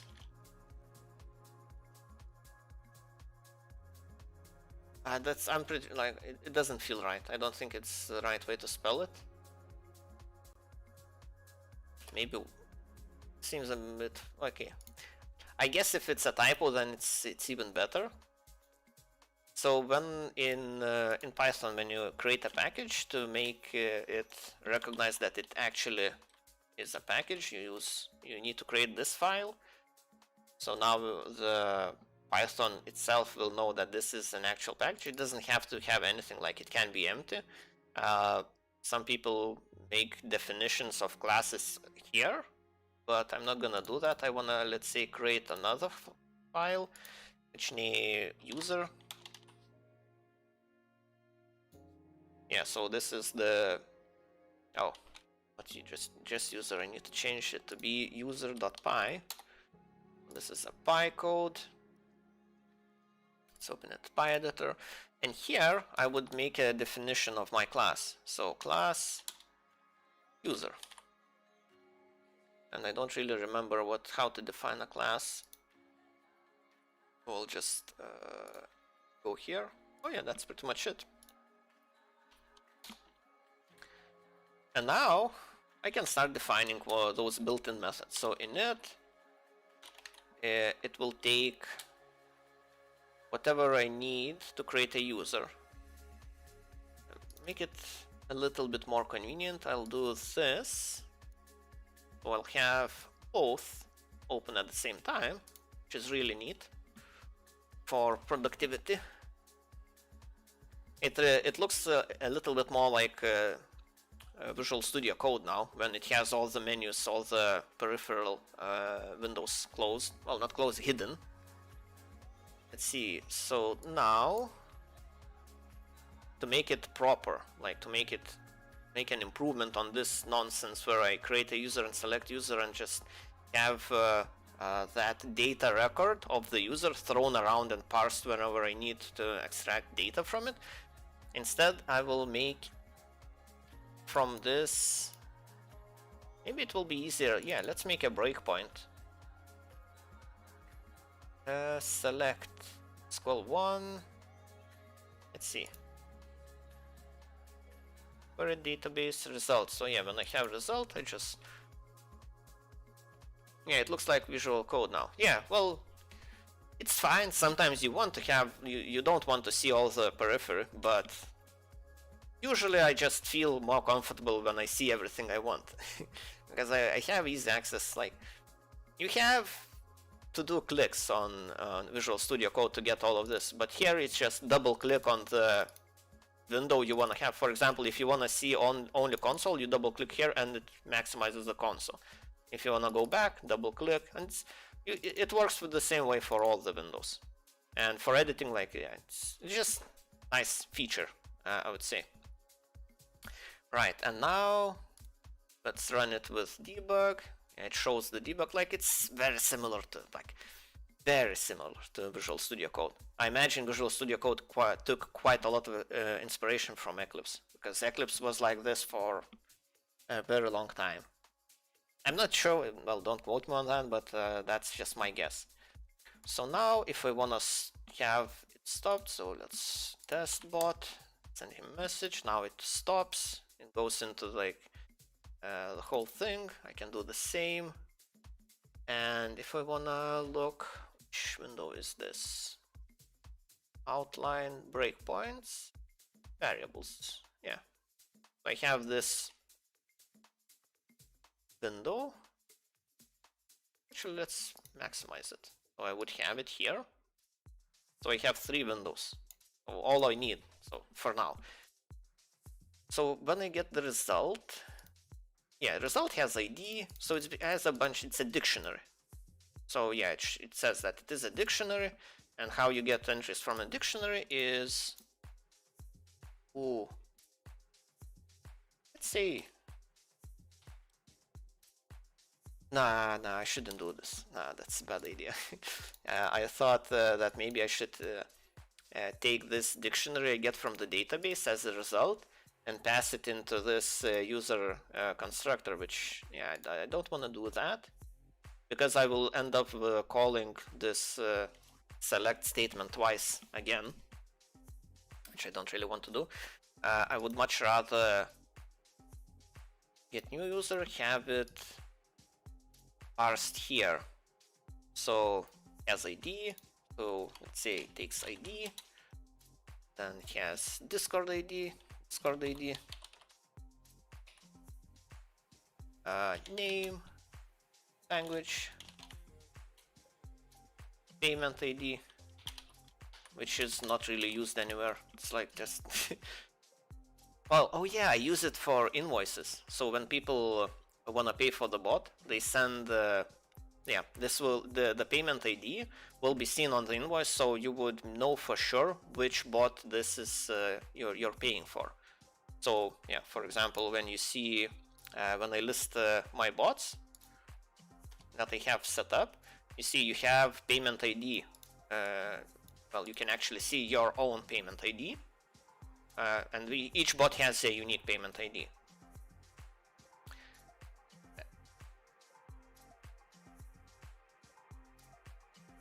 Wait, this means it doesn't select a record from the user database. It means it selects from the configurations. Wait. Get new user, so in this one, it selects from user. Has no interest, consider highest ID to be 0. Oh. Wait, what? So it has prefix get payment ID.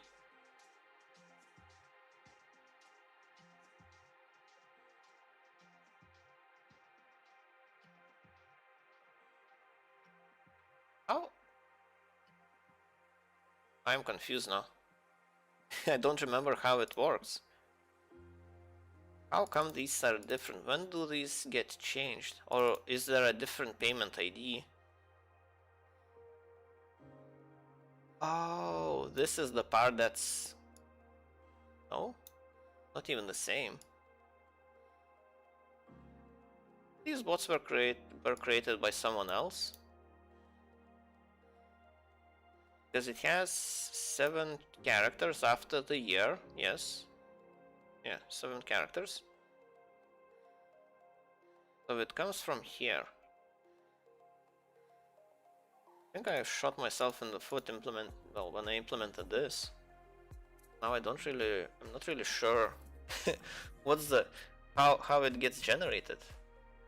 Because from this it looks like one user should have one unique payment ID.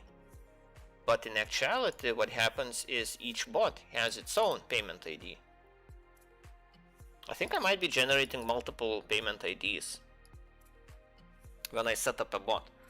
Well, anyways, that's not really the point. Oh, wait, it's not what I wanted to do. Oh, I can't really. Oh, I can go back.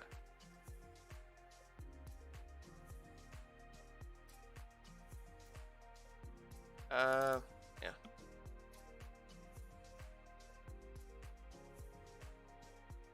Let's have this open as well. So I have payment ID, banned. Do I really care if the flag is banned or not? Well, it is an integer, and ban reason. Well, I guess if it is in the database, I might as well banned and reason, as well as time created. And I think this is a datetime object, so yeah, time created.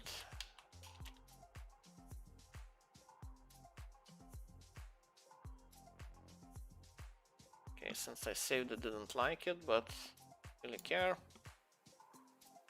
So I take all of these parameters into init, and well, there are couple ways I could do this. But like, let's use the dumb way, people don't like. Well, not people, like more experienced developers don't like this sort of approach. Let's have an internal variable for all of these. So I'll have ID as, what is it, integer. So I can just use int, built-in int, then Discord ID, basically copy pasting a bunch of stuff. Name, we'll fix the errors later on. Language, which is, you know, you kind of if you're writing a library, you would be doing this a lot. Like, this is what you would be mostly doing if you're writing a library. So you can kind of understand why people would use third-party libraries to make this process a little bit less tedious. But they still don't justify it. So it is a string. Okay, let's have a string. This one, name, is definitely a string. Language is also a string. Yep. I think most of the things will be strings. Payment ID is also a string. Band is a boolean. Well, yeah, it is a bool value. So let's have it. Well, it's supposed to be a bool value, but string. Time created is date time. Yeah, I guess I need to import this. Date time.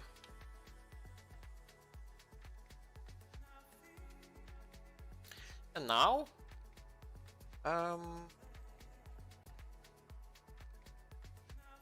the feature I really like on Eclipse is refactoring.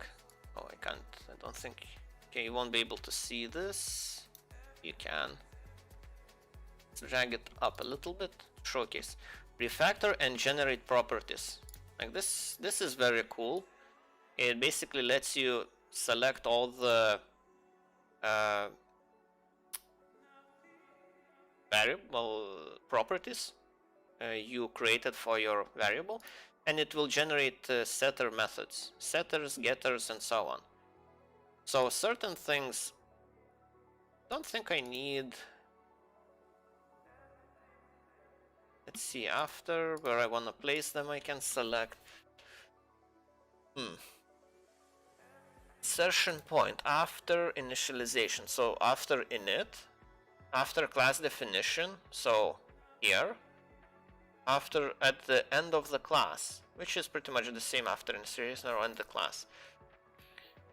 So where the methods, property, insertion points, at the end of the class after class definition. So, oh yeah,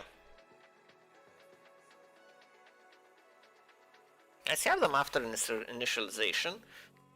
This will be at the end of the class. Yeah, I think the setters and getters, it's a good place for them to be at the very end. Like because they are just vanilla methods. Well, you'll see how they look like. But I don't really want to have everything. I just need a getter. You know what? Let's just have them all. Why not? And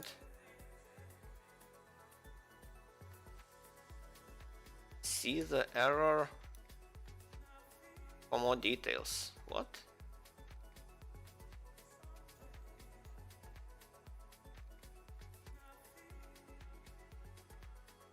For length. Wait. Oh, it doesn't like that. This doesn't do anything? I think that's the issue. Okay, let's do this again. Factor, generate properties. All methods at the end. And insertions after. Sure, after initialization, let's make it here. And yeah, so it shows what the result would look like. So it takes your class, like this little definition, and it makes all of these methods, all this boilerplate. I don't really like that this is at the end. Let's make it. I thought it's supposed to be after class definition. Okay, how this looks. Yeah, so now it moves it on in front. I guess initialization is it's not talking about this, but it includes all of these methods as well. Okay. Yeah, and I like this, how this looks, and I can just do finish, and now I have a bunch of methods already implemented for well, handling. Okay, so benefits. Let's talk about why I do this. The whole point of doing it like this is that now I can import user from classes. Yeah. Oh no, it's backwards. From classes, import user. Oh. Or twice.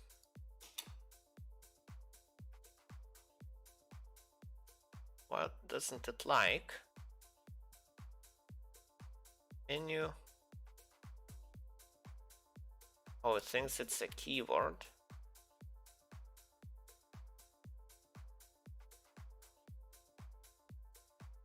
Maybe I shouldn't do this when it's running. Oh yeah, I don't need it to be running anyways. I can just terminate it. Oh yeah, it's off stream, kind of.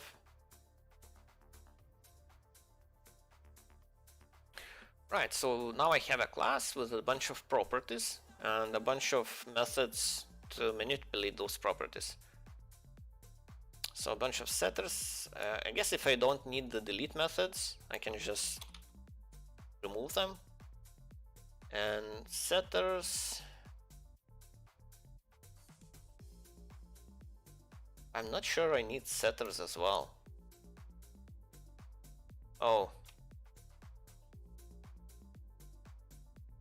Well, I would need to change this definition. Well. You know what? Let's redo this. But this time only generate getters. Generate properties. Because it's not... Oh yeah. Yes, this will be a faster way. I wish there was a way to tell it to generate all the getters. Well, one specific type at once, instead of everything. So now it looks like this. Oh. Property insertion after class definition. Yeah, it's at the very top. Right. So, well,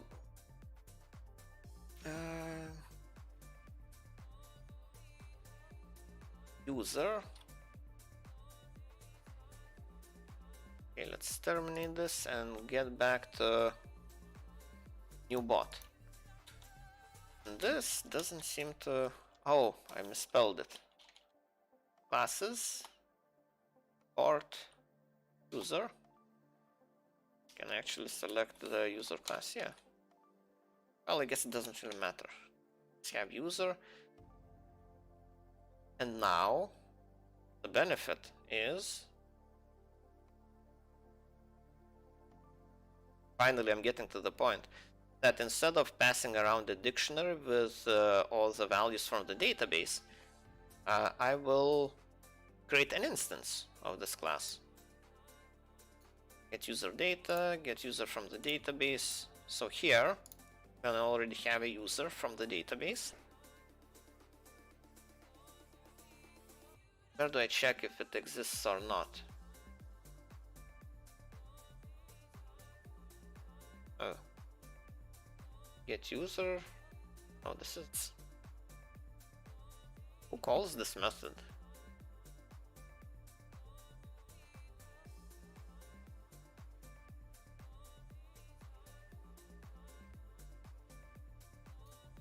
Get new user. Oh, okay, I'm dumb. This is what I implemented myself. Get new user. Get user data is the one that initiates the user itself and adds that to the user context. So I guess I can do it a little bit differently now. Well, for starts, this is how it will be done now. So if user is none, I return not the result. I will make user is, how do I initiate a class? I think it's new keyword, not new.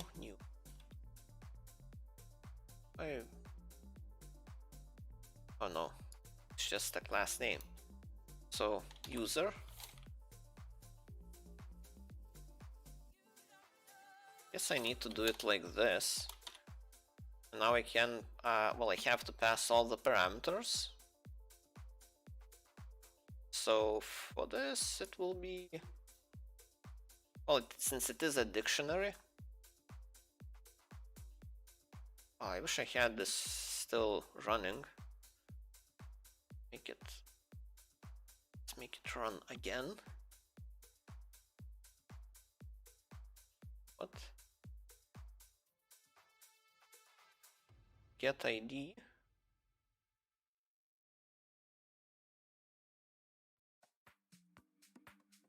Error name get ID is not defined. Oh, it is defined. Does it have to be after this definitions? Maybe it has to be at the end of the file. Okay, let's do that. Let's move them here. Okay, let's try running it again. Yeah, I would prefer it to be at the beginning, but I guess that's just how Python works. It has to be at the end. Because by the time it gets to it, it would know that this is actually in this file, so it knows that where to find it. Oh, okay. It doesn't really change the functionality. So let's see, I have a breakpoint here. Same. Oh, I don't send it to configuration test bot. So now it stops. I can take a look at the result, and it's the same dictionary. Okay.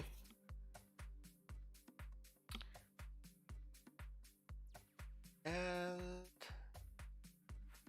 yeah, now I can actually initiate it properly. So the constructor takes ID.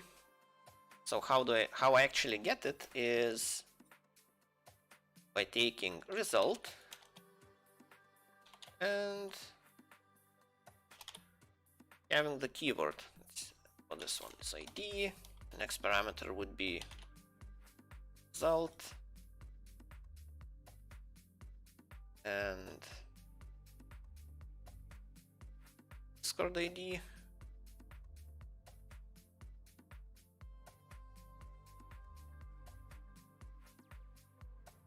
Guess I can just copy paste a bunch of them. Like this is, well, how many properties do I have? 4 so far. 1, 2, 3, 4, 5, 6, 7, 8. So I have 8 different properties. And now to get the names, just do this name, because that will be actually correct. Well, this is where it will be coming from. Actually, to make it a little bit more readable, let's sit here. So language.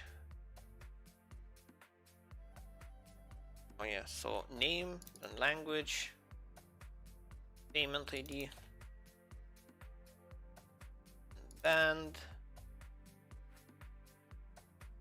and reason, and time created, which is daytime.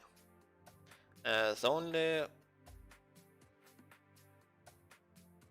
only difference is band. Band is a boolean, not an integer as this here. Yeah, band is an integer. So to convert integer to a boolean, it is pretty trivial, as far as I remember.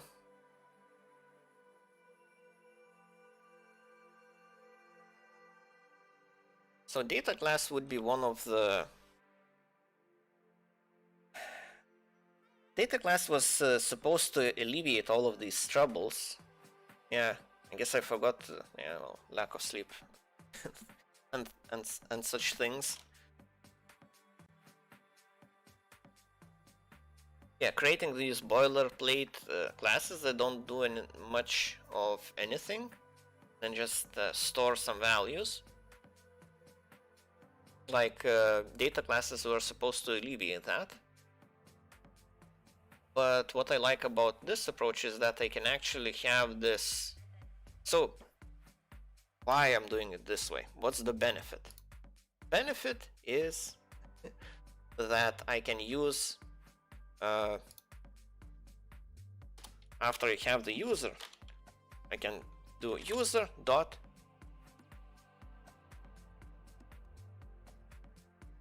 what? It should have all of these properties listed. Let's make it U because it confuses them. Let's make it U, and then bam, I have all the properties. Band reason, all the methods listed, all the properties are here. So I don't have to go look for the keywords, what properties it actually has. I don't need to know anything. It's all automatically added here. So that's the benefit. It also has all the methods as well as internal method. Is there a way? I'm sure there's a way to set it up so it doesn't show private properties. I'm pretty sure that's how it works. So yeah, that would be the improvement I would do. But a feature called data classes is in Python for just this reason. And did I close it? Isn't this data model, special terminals, special names, special method, data classes? Right. So instead of doing all of this, yeah, it will automatically generate this. Okay. So that's an alternative.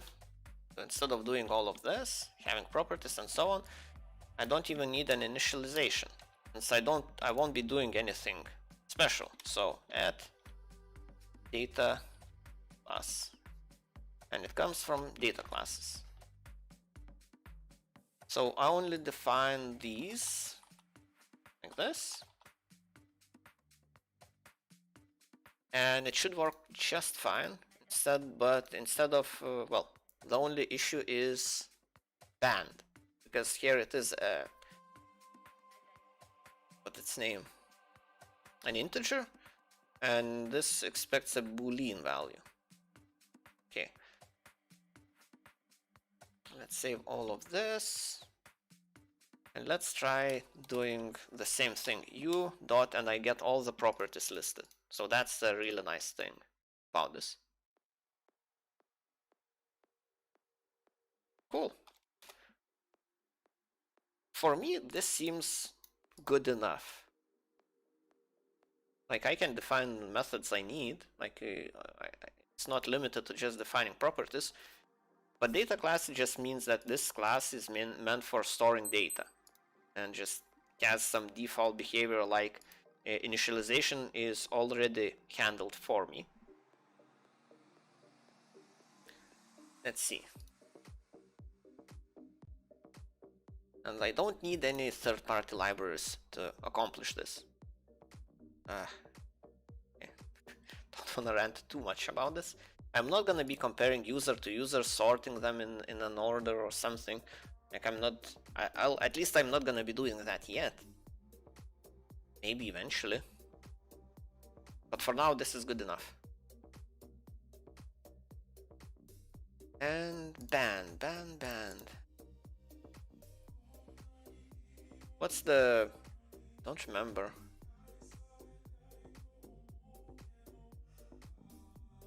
Bool. Is it one of the built-in variables? Built-in functions? There is a built-in function for this. Language reference. Oh. Library reference. Yeah, built-in functions. Bool. Let's see what this does. Returns a Boolean value. True or false. X is converted using the standard truth testing procedure. Yeah, okay, let's see. So truth testing procedure involves...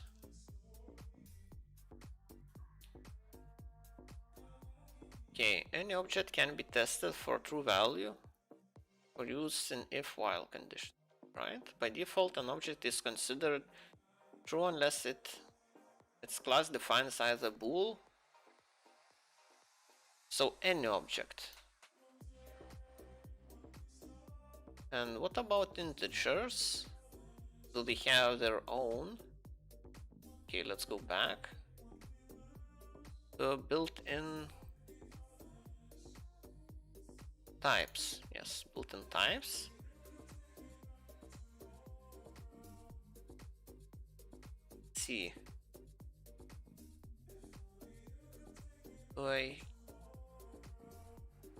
Sequence type. Float int boolean. So boolean, no, I need an integer. Number types int.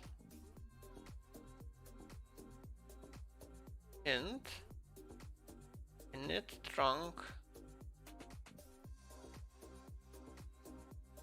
instance. Turns an integer. Oh, so this is just a definition. Okay. Operation.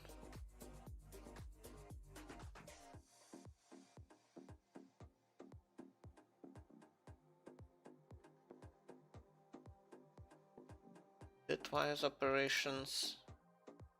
Additional methods. Bit length. Bytes. Integer ratio. Wait, this is on int, right? On integer types. Okay.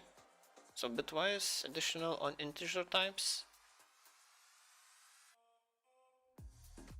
In other languages, I know, I'm not sure about Python, that's why I'm checking, but in, like, for example, in Java, I know that one is, well, if you assign one to Boolean, it assigns true. Well, it results in true.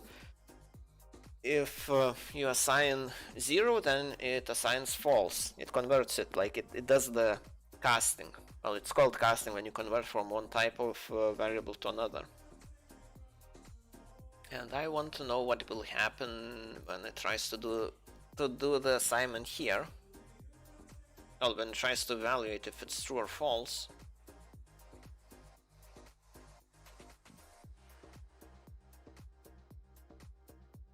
Don't really see any.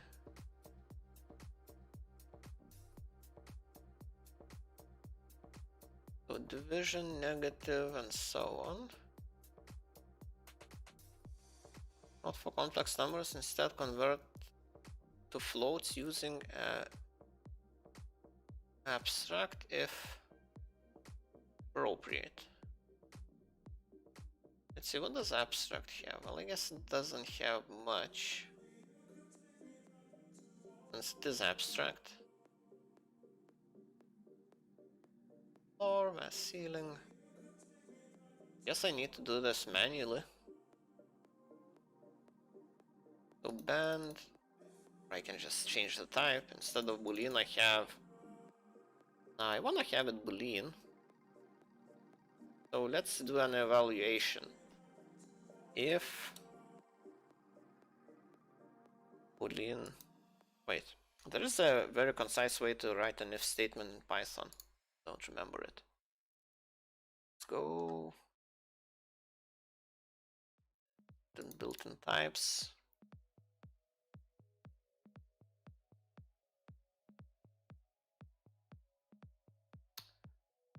Lexical. Oh no, it's not what I'm looking for. Statements, I guess.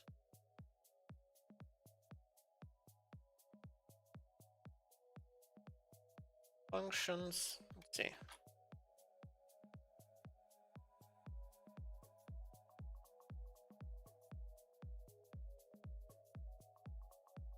Yeah, it's kind of annoying that I have to look up things like these. This was library. Look at language. It should have it. Statements. If statement. Statement if else.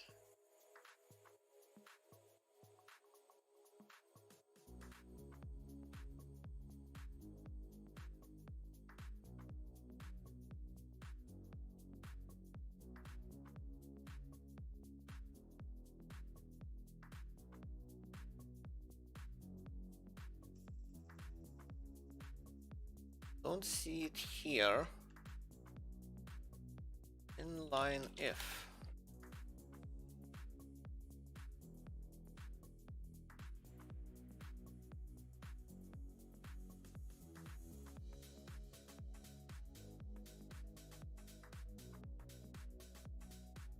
I remember doing it at some point, so I know it exists.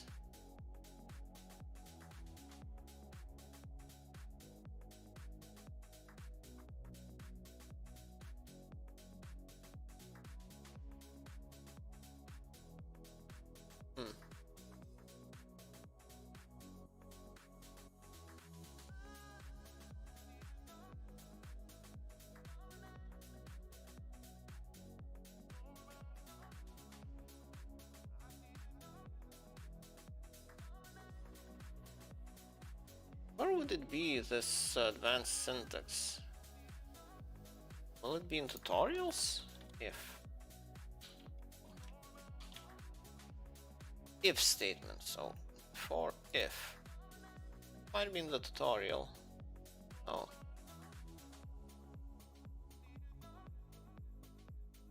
Yeah, it just shows one form. The if statement.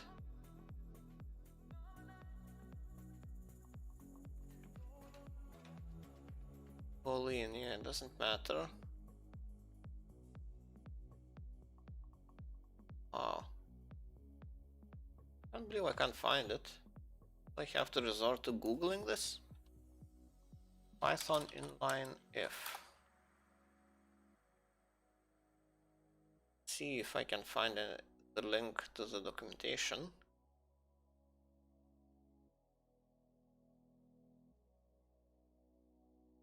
Don't see it. Yeah. Well, let's check Stack Overflow.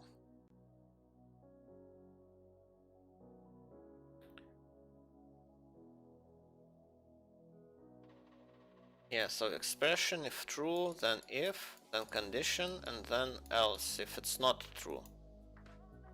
Yeah, so that's what I was thinking about. So this is an alternative way to write an if statement. More concise, like it's meant for these situations like these. So I return equals. Wait.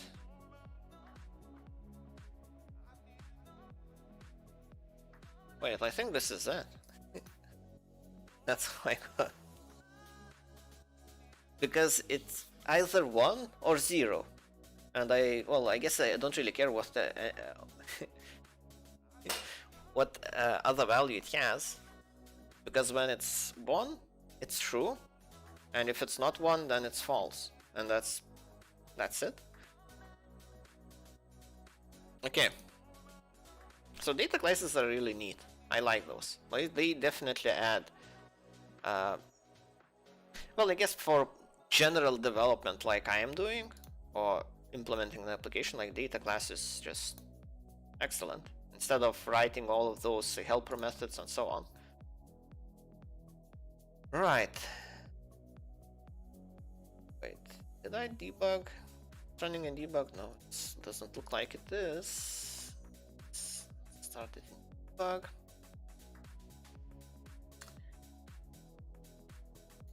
Message. F6. So this will, yeah, so this generated an exception. What kind of exception? String object has no attribute user.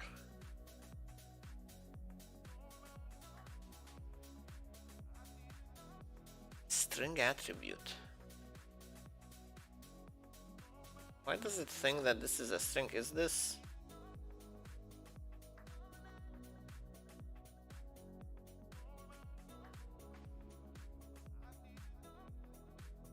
Get start menu, get user data. That's user.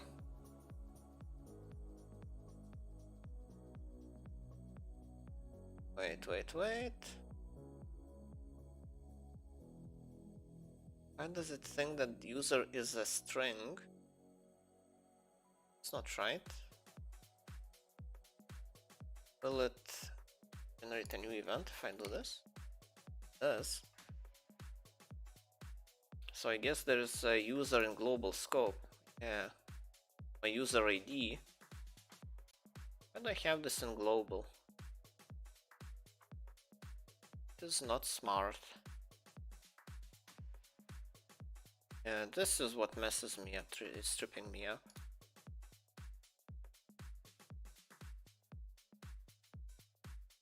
So it's supposed to have a wait. It's supposed to be a constant. Yeah, that's why I need to use classes instead of this nonsense. And this is just terrible. Terrible and horrible and terrible again. So I guess user is not a good keyword to be using. Well, to work around this, not have this problem without refactoring all the code right now, which I will have to do eventually, but let's just start bit by bit. So instead of just calling it flat out user, I just go classes dot user. So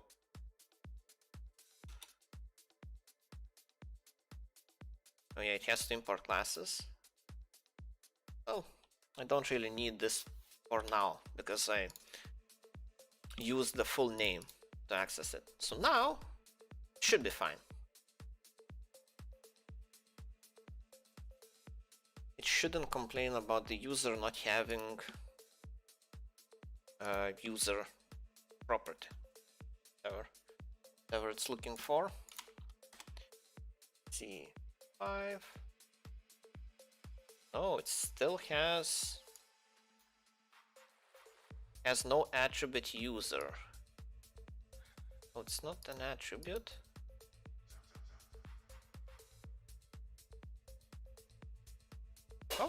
How I'm supposed to import this? Import classes.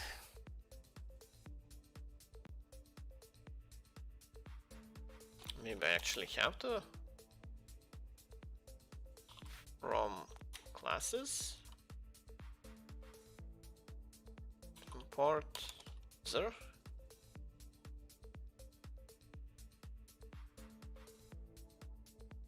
Let's run it again.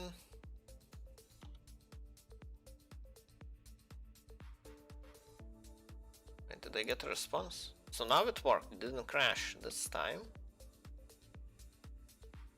Yeah, I don't see any errors. So I had to import classes and the user from classes, so it would know when I'm referring to classes.user. That's what I mean. Okay, well, there's a little bit a quirky feature of Python. Well, I guess this happens when you don't do it right off the bat.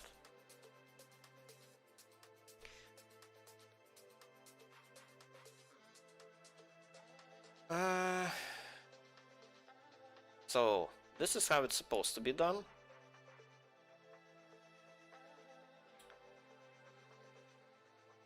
And oh yeah, I'm really interested in that band thing.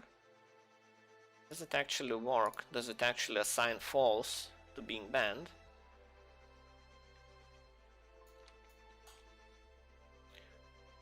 C6, right? So, oh, it doesn't initialize it yet. So you banned false. And the types discard string, an integer, language is name, payment ID, time created, all. This is nice. This is how it's supposed to be. Oh, finally.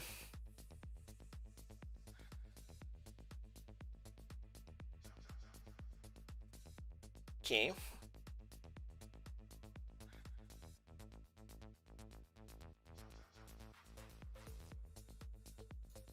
I guess I don't really have to have the whole package.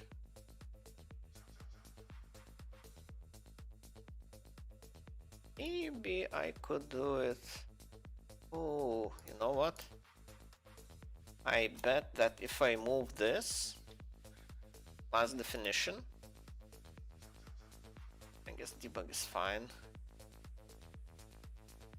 It's a little bit hard to see. Project Explorer. If I move it here, I bet that this will work without this. From classes import user. Think. Don't need all of this, and I can just initialize user right off the bat without using classes. Just use it, the user.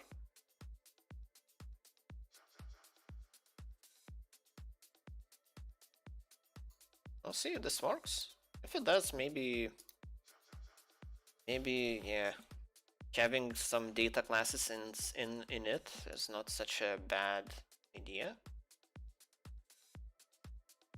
Oh wait, whatever. Yeah, it did work. Didn't crash or anything.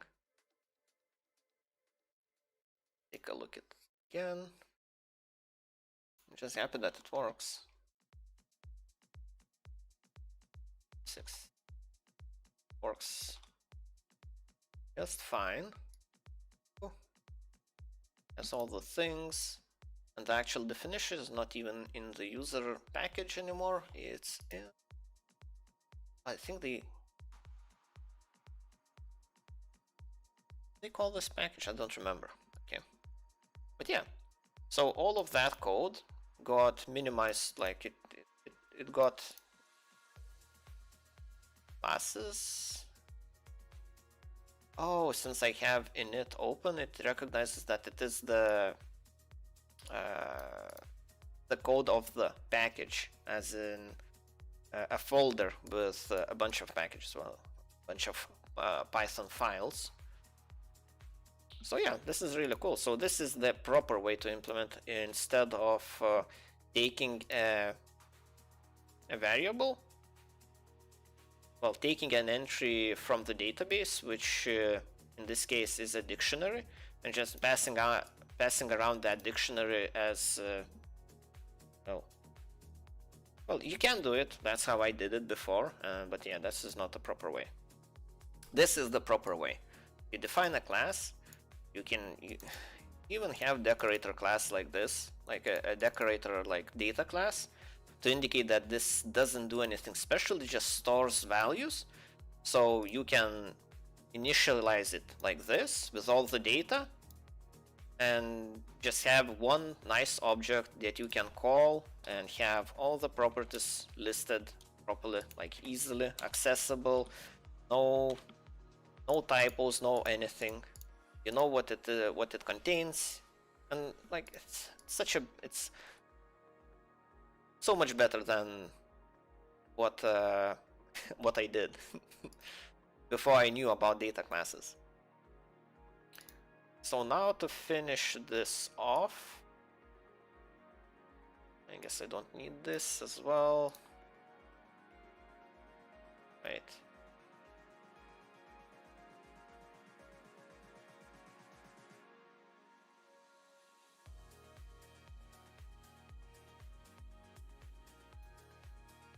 Why did it close the editing window? That's not right.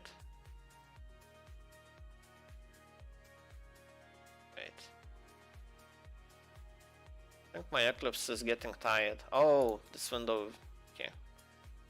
Get back to this context.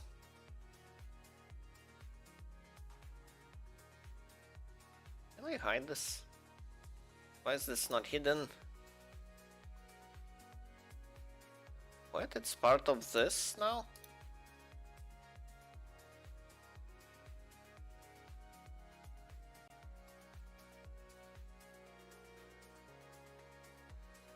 Oh, it's inside this window.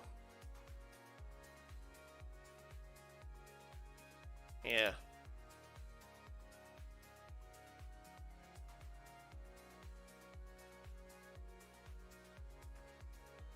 I move this out now.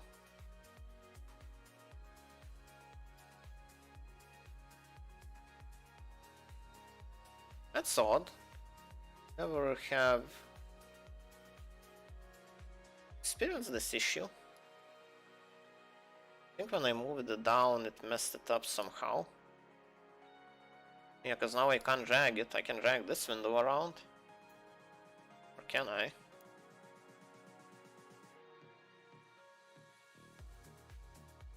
Yeah, but it doesn't have its own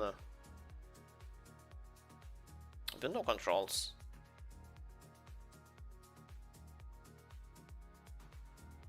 Okay,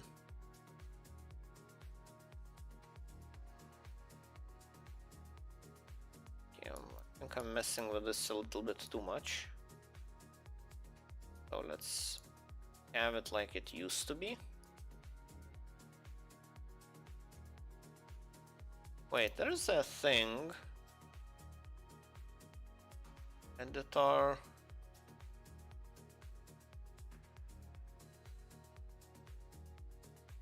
Should be a reset button, as far as I remember.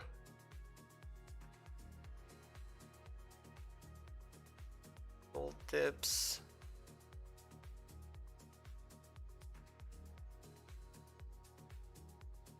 Appearance. Hide.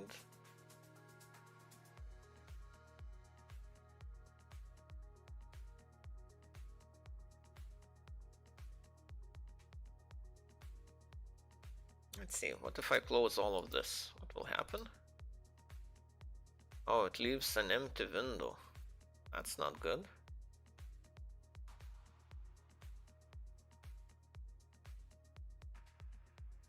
Shared area. Oh, created the shared area, whatever that is. I don't want a shared area. Oh, that's what happens when I... Okay. Oh, doesn't make sense. Well, I guess it doesn't really matter. Let's do a new... Row view. See an outline.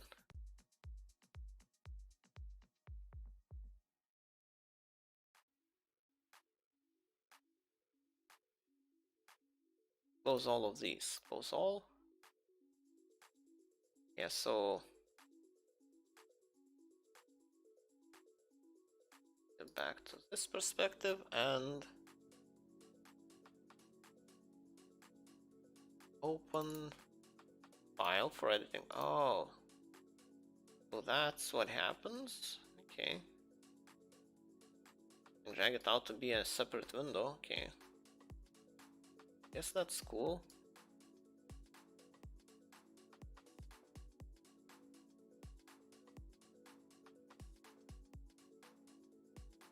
So a shared area, I guess this is for editors. Oh, well.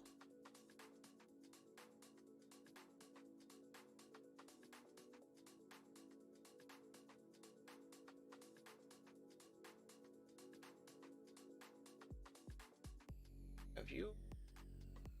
Outline. Now it... Okay, now these are separate. Yeah, this is odd. I'm not sure how I messed it up. I guess by dragging this somewhere. Oh yeah, when it was full screen I dragged it around. Okay, that messed it up. Okay, well. Hopefully I remember next time I do this in like 5 years or so. When this happens again. Probably won't, but... Okay, so now this is done. This is not needed. I can delete this.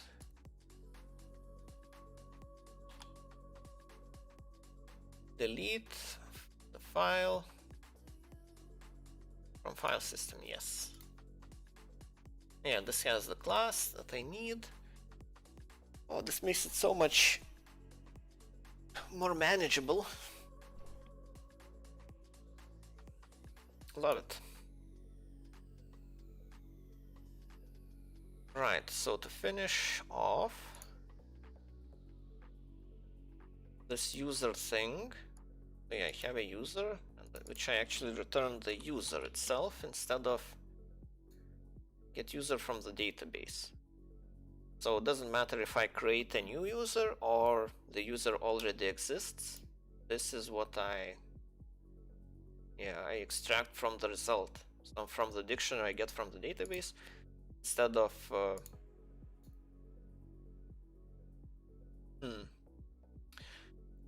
Now what about the context? Because, well, now it will crash in a bunch of places, but I guess it doesn't really matter. Because it's expecting a dictionary and now it's getting a proper instance of a class instead of a dictionary. It gets an instance of that data class.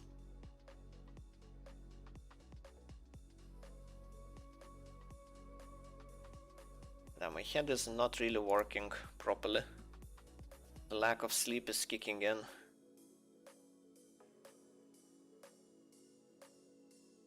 User is called here, so database user. So this is, so it gets assigned to another dictionary called user context.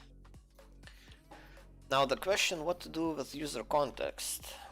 Should it be part of the user, or user should be part of the context? That's the question I'm having. Well, that's the the question I'm pondering. Which way round it should be, because now the user context has the user details, well, the user itself. User context.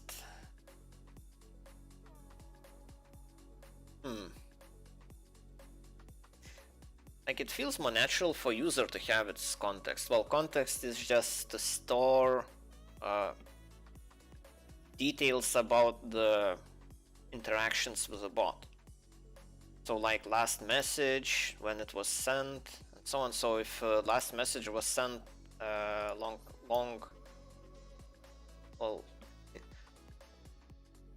long ago enough, then it will... What is this? Discord user in users and user last message plus time plus 3600 seconds. So it waits for an hour. Oh, it looks like it. Yeah. So if more than an hour has passed,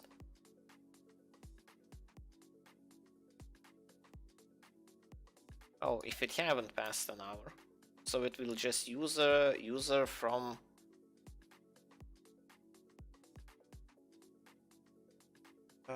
user Discord user ID.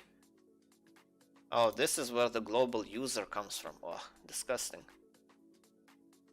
Oh, it's users list. So this is a where is it defined? It is a dictionary of users, which contains all the users. Maybe this is fine in this context. I don't really know how to prove on this right on the spot. I don't like using global variables, that's for one.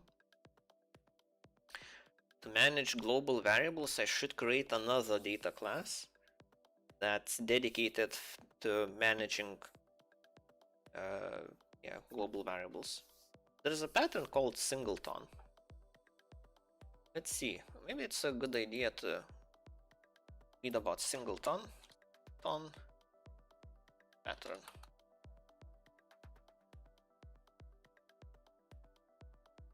Wiki, why not? Why we can't get singleton pattern is software design pattern that restricts the interactions of a class to a single instance. This is useful when exactly one object is needed to coordinate actions across the system. Yeah, that's okay. So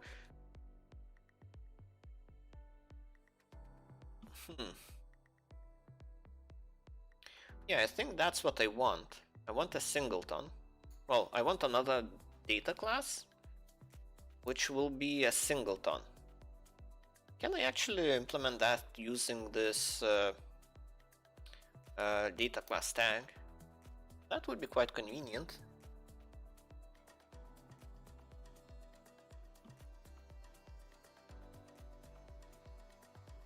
Yeah. Let's see. Python singleton using data class. I think that's what I'm looking for. Python singleton using data classes. Like someone was looking for something like that. Python singleton data class. Okay, let's see what's happening here. Frozen. I don't like that frozen tag.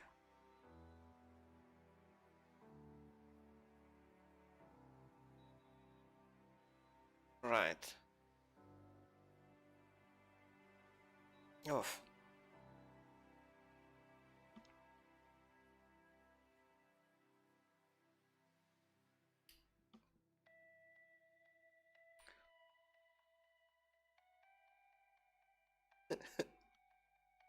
Okay.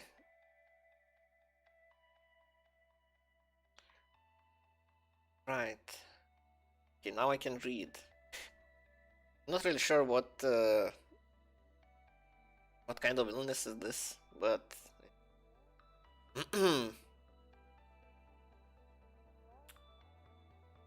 right. Okay, I'm back. This was okay. Let me have a drink. I'm not sure what happened, but I had like a what are they called? Like a sensation, like a like a melting body sensation. Overwhelming. Okay. Now that's passed, I can get back to what I was looking at. And I was looking at data classes and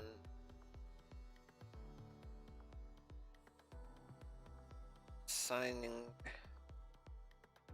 frozen, so about one instance. Singleton pattern, yes, that's the name. I was digging around about singleton pattern. So it has data class. This is what I use as well, don't I? Yeah, it is data class. Frozen true. Sure, this frozen actually sounds like it's something different.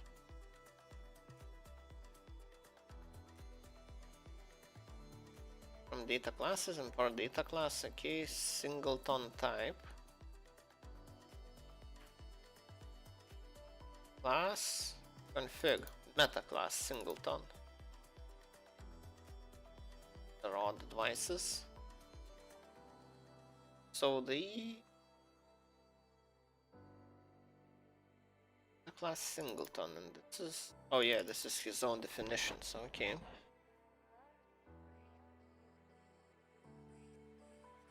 Define call. Let's see if there is a mention about singletons in the official documentation.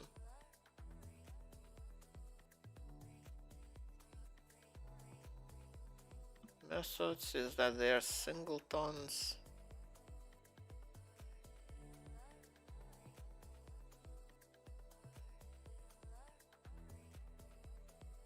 Data expressions.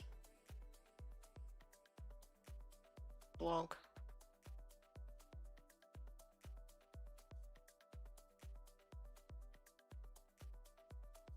Maybe infrequent asked questions.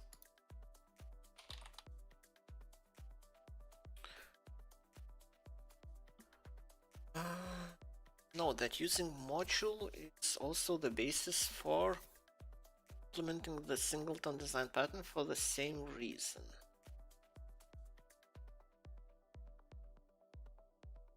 The only place it mentions it. What was the question? How do I share global variables across modules? The canonical way to share information across modules with a single program is create a special module, often called config or CFG. Just import the config module, okay. Yeah, well, that doesn't really help. Because modules, I mean, like, yeah, its module is one file, so across files you want to share the same variable or some value. Alt X, import config X. Note that using a module is also the basis for implementing the singleton design pattern for the same reason. So what they're saying, I should create a file. Well, yeah, that's obvious. Don't really see what I'm missing here. Any changes to the made to the module object get reflected everywhere. For example, config pi, yeah, it assigns a value. Oh, print. So import config, which assigns 1. No, which has the value. Then I import mod.py, mod, and yeah, I guess the result will be 1.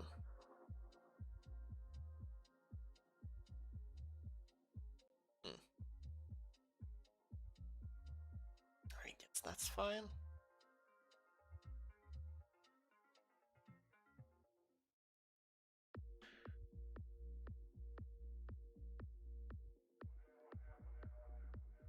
Can I do it the same way? Can I do the same as I did with the user class? Let's make a definition like this, but instead of creating new instances, I just this work? Yeah, I guess we can try and see. Well, let's read about this a little bit more. I think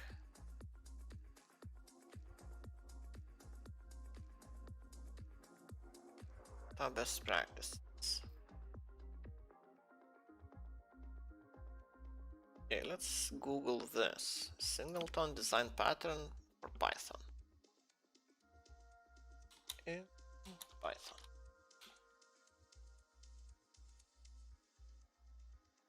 Refactoring Guru, that's a good name. Singleton on Python. Yeah. Design pattern which ensures that only one object of its kind exists. Right.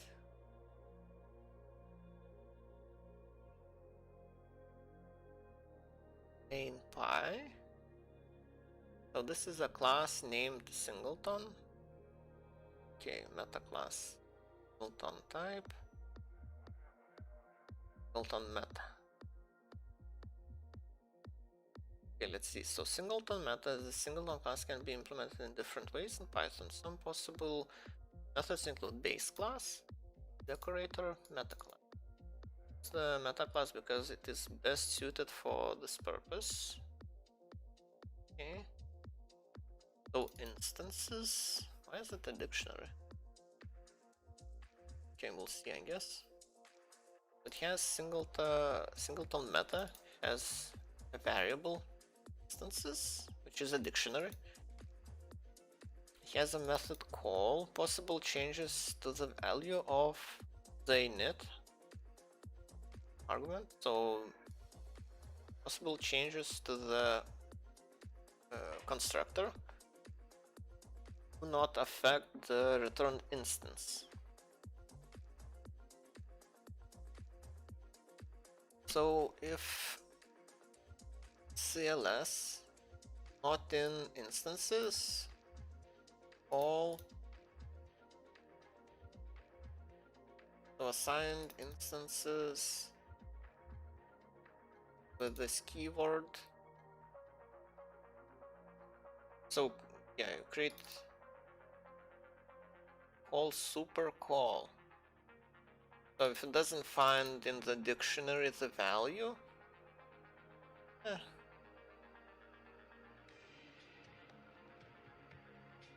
conceptual example. So this is like a generic way of making sure that only one instance is created. And how you actually get it. Finally, a singleton should define some business logic which can be executed on its instance. Yeah, okay. So singleton 1, and they will be equal. Singleton works, both variables contain the same instance. Yeah. So basically this is just the generic way. Call.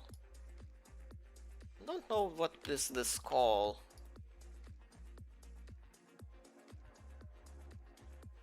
Let's see. I can just search for it. Parser. Expressions.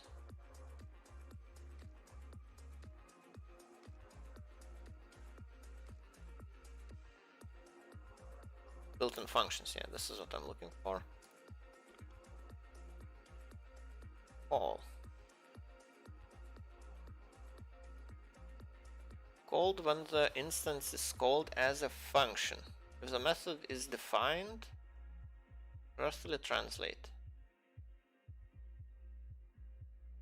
Type X, call with arguments X, so it passes self, okay. So yeah, so it lets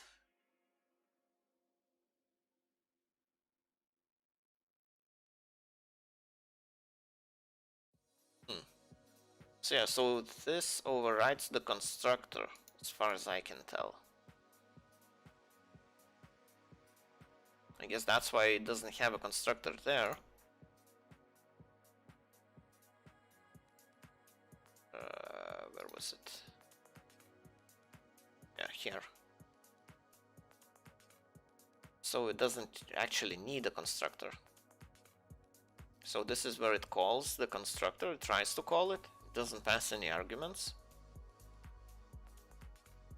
And yeah, this is, well, this would have all the arguments you would need. Some business logic.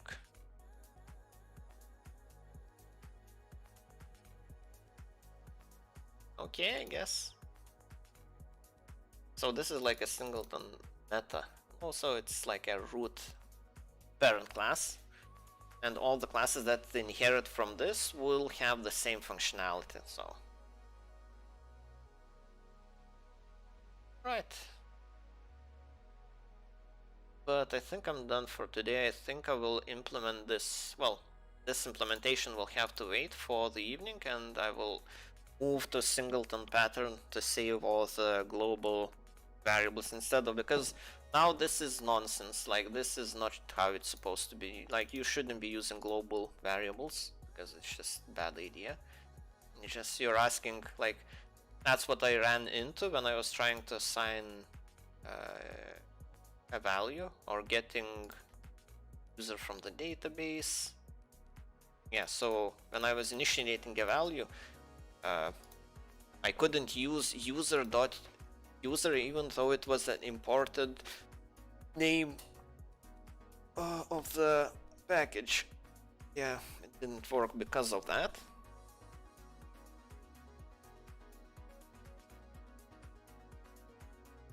Right. Yeah, so I need a singleton to make it like work properly.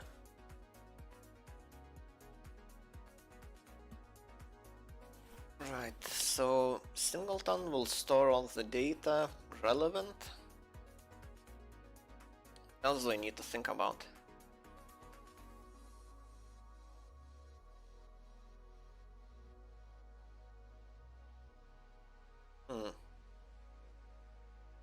I guess all the code is broken now. Can I fix this code so it would work? Well, it works, it runs, but when I will try to handle it, yeah, it will crash because it doesn't know how to handle the user. So basic setup, get the user. User is actually now, I can define its type, that it's gonna be classes.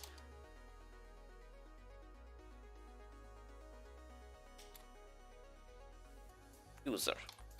So I can define its type. So now I know its type, and then I can access language. So this is for the menu. Oh yeah, and I just use this. Let's see where the user is used afterwards. Used anywhere? See it. And that's it. Wait, will this be enough? That would be cool if it was enough. I'm sure there's some other place. Oh no, it was enough actually. Okay, so okay, it's not even broken. So after I implement a singleton, yeah, it will be even better. It will be new and improved. Right, now the last thing I wanna do is actually send this to my Git. So okay, config, yeah, the configuration files were renamed helper. I don't remember doing anything with the helper. Did I do anything with the helper? Oh, okay, I remember now. I should have committed all of these changes already then. Menu, killbot. I guess I just need to commit everything. What is not going to be committed? Bots. I need to add these. Menus. Why is it not included? Okay, let's add these. Oh, it added everything.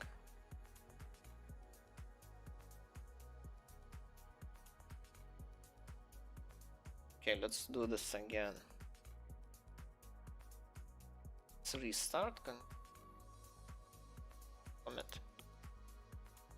Oh. Hopefully that will reset. Did not.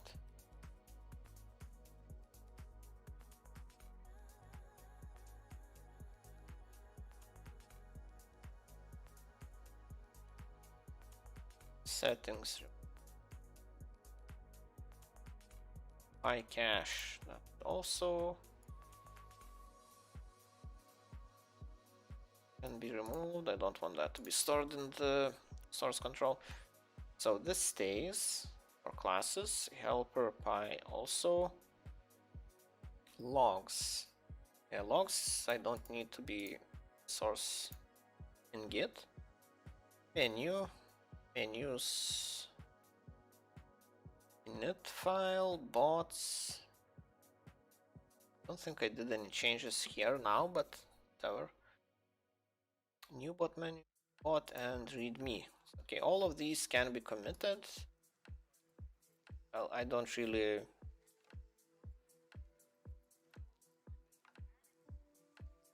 I have no real use case for these comments, so. Let's see. It's done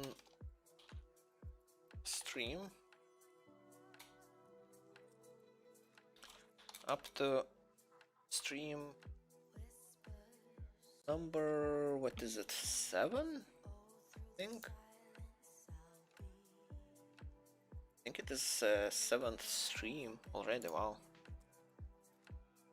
Yeah, 7. Should be doing this after each stream, so I would know what changes were made that day. So because a very nice feature of having source control is, well, having it connected to the source control on the side, I can see the lines that have been changed. So for example, if I make this change, it indicates like the different color that the change was made, and also on this, on the right side, I can see where the changes are, if there are any.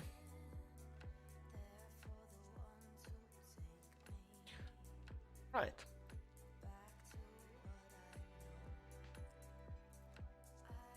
So the user itself, and I don't really use that user anywhere. Why do I have it? I guess I just have it just in case I will need it. Maybe I need it for some of the menus. No, well, this is not implemented, and this. So it uses Discord ID. Okay, so get user bots calls this. Oh yeah, this is an internal method, so I guess it calls here. So yeah, all of this will have to be updated to use the user eventually.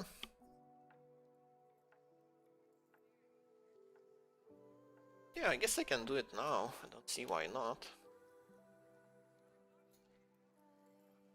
So when I initiate,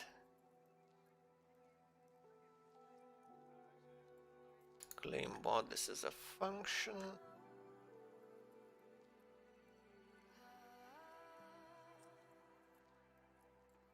Oh, so this is where it initiates. User input menu. Let's see, so now it uses user basic setup.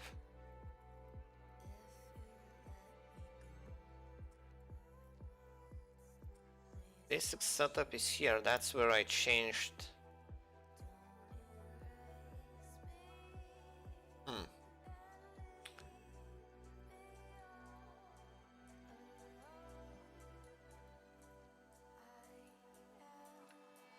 Wait, how does this work?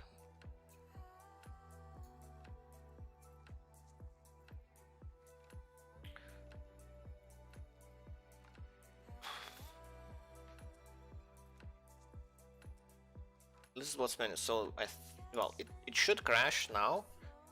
I tried to list bots. List configured bots. Yeah, so now it crashes. List bots menu. So when it tries to access this, get user bots. This list bots menu. Extend bot start. Oh yeah, I guess this is not implemented, so it just returns the same list of bots. Okay. Delete bot, the same. So anything that's not finished or not implemented will just return the same bot. Right. It's not really a best way to do this.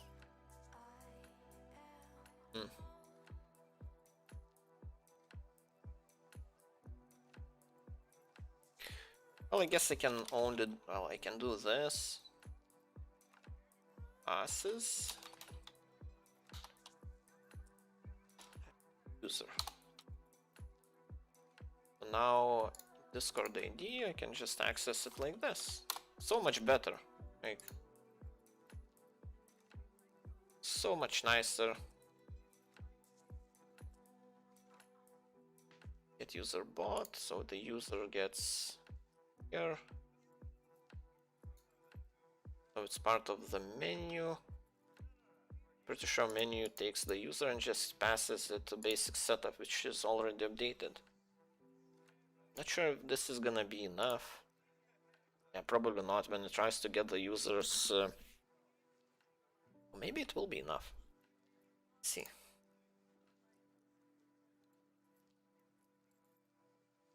Oh, this is the wrong file. Then initiate this. And now it actually lists the bots. So I guess that was enough. Yeah. So that's why having it not having a spaghetti code, that's the benefit of not having it a spaghetti bowl of code. Right.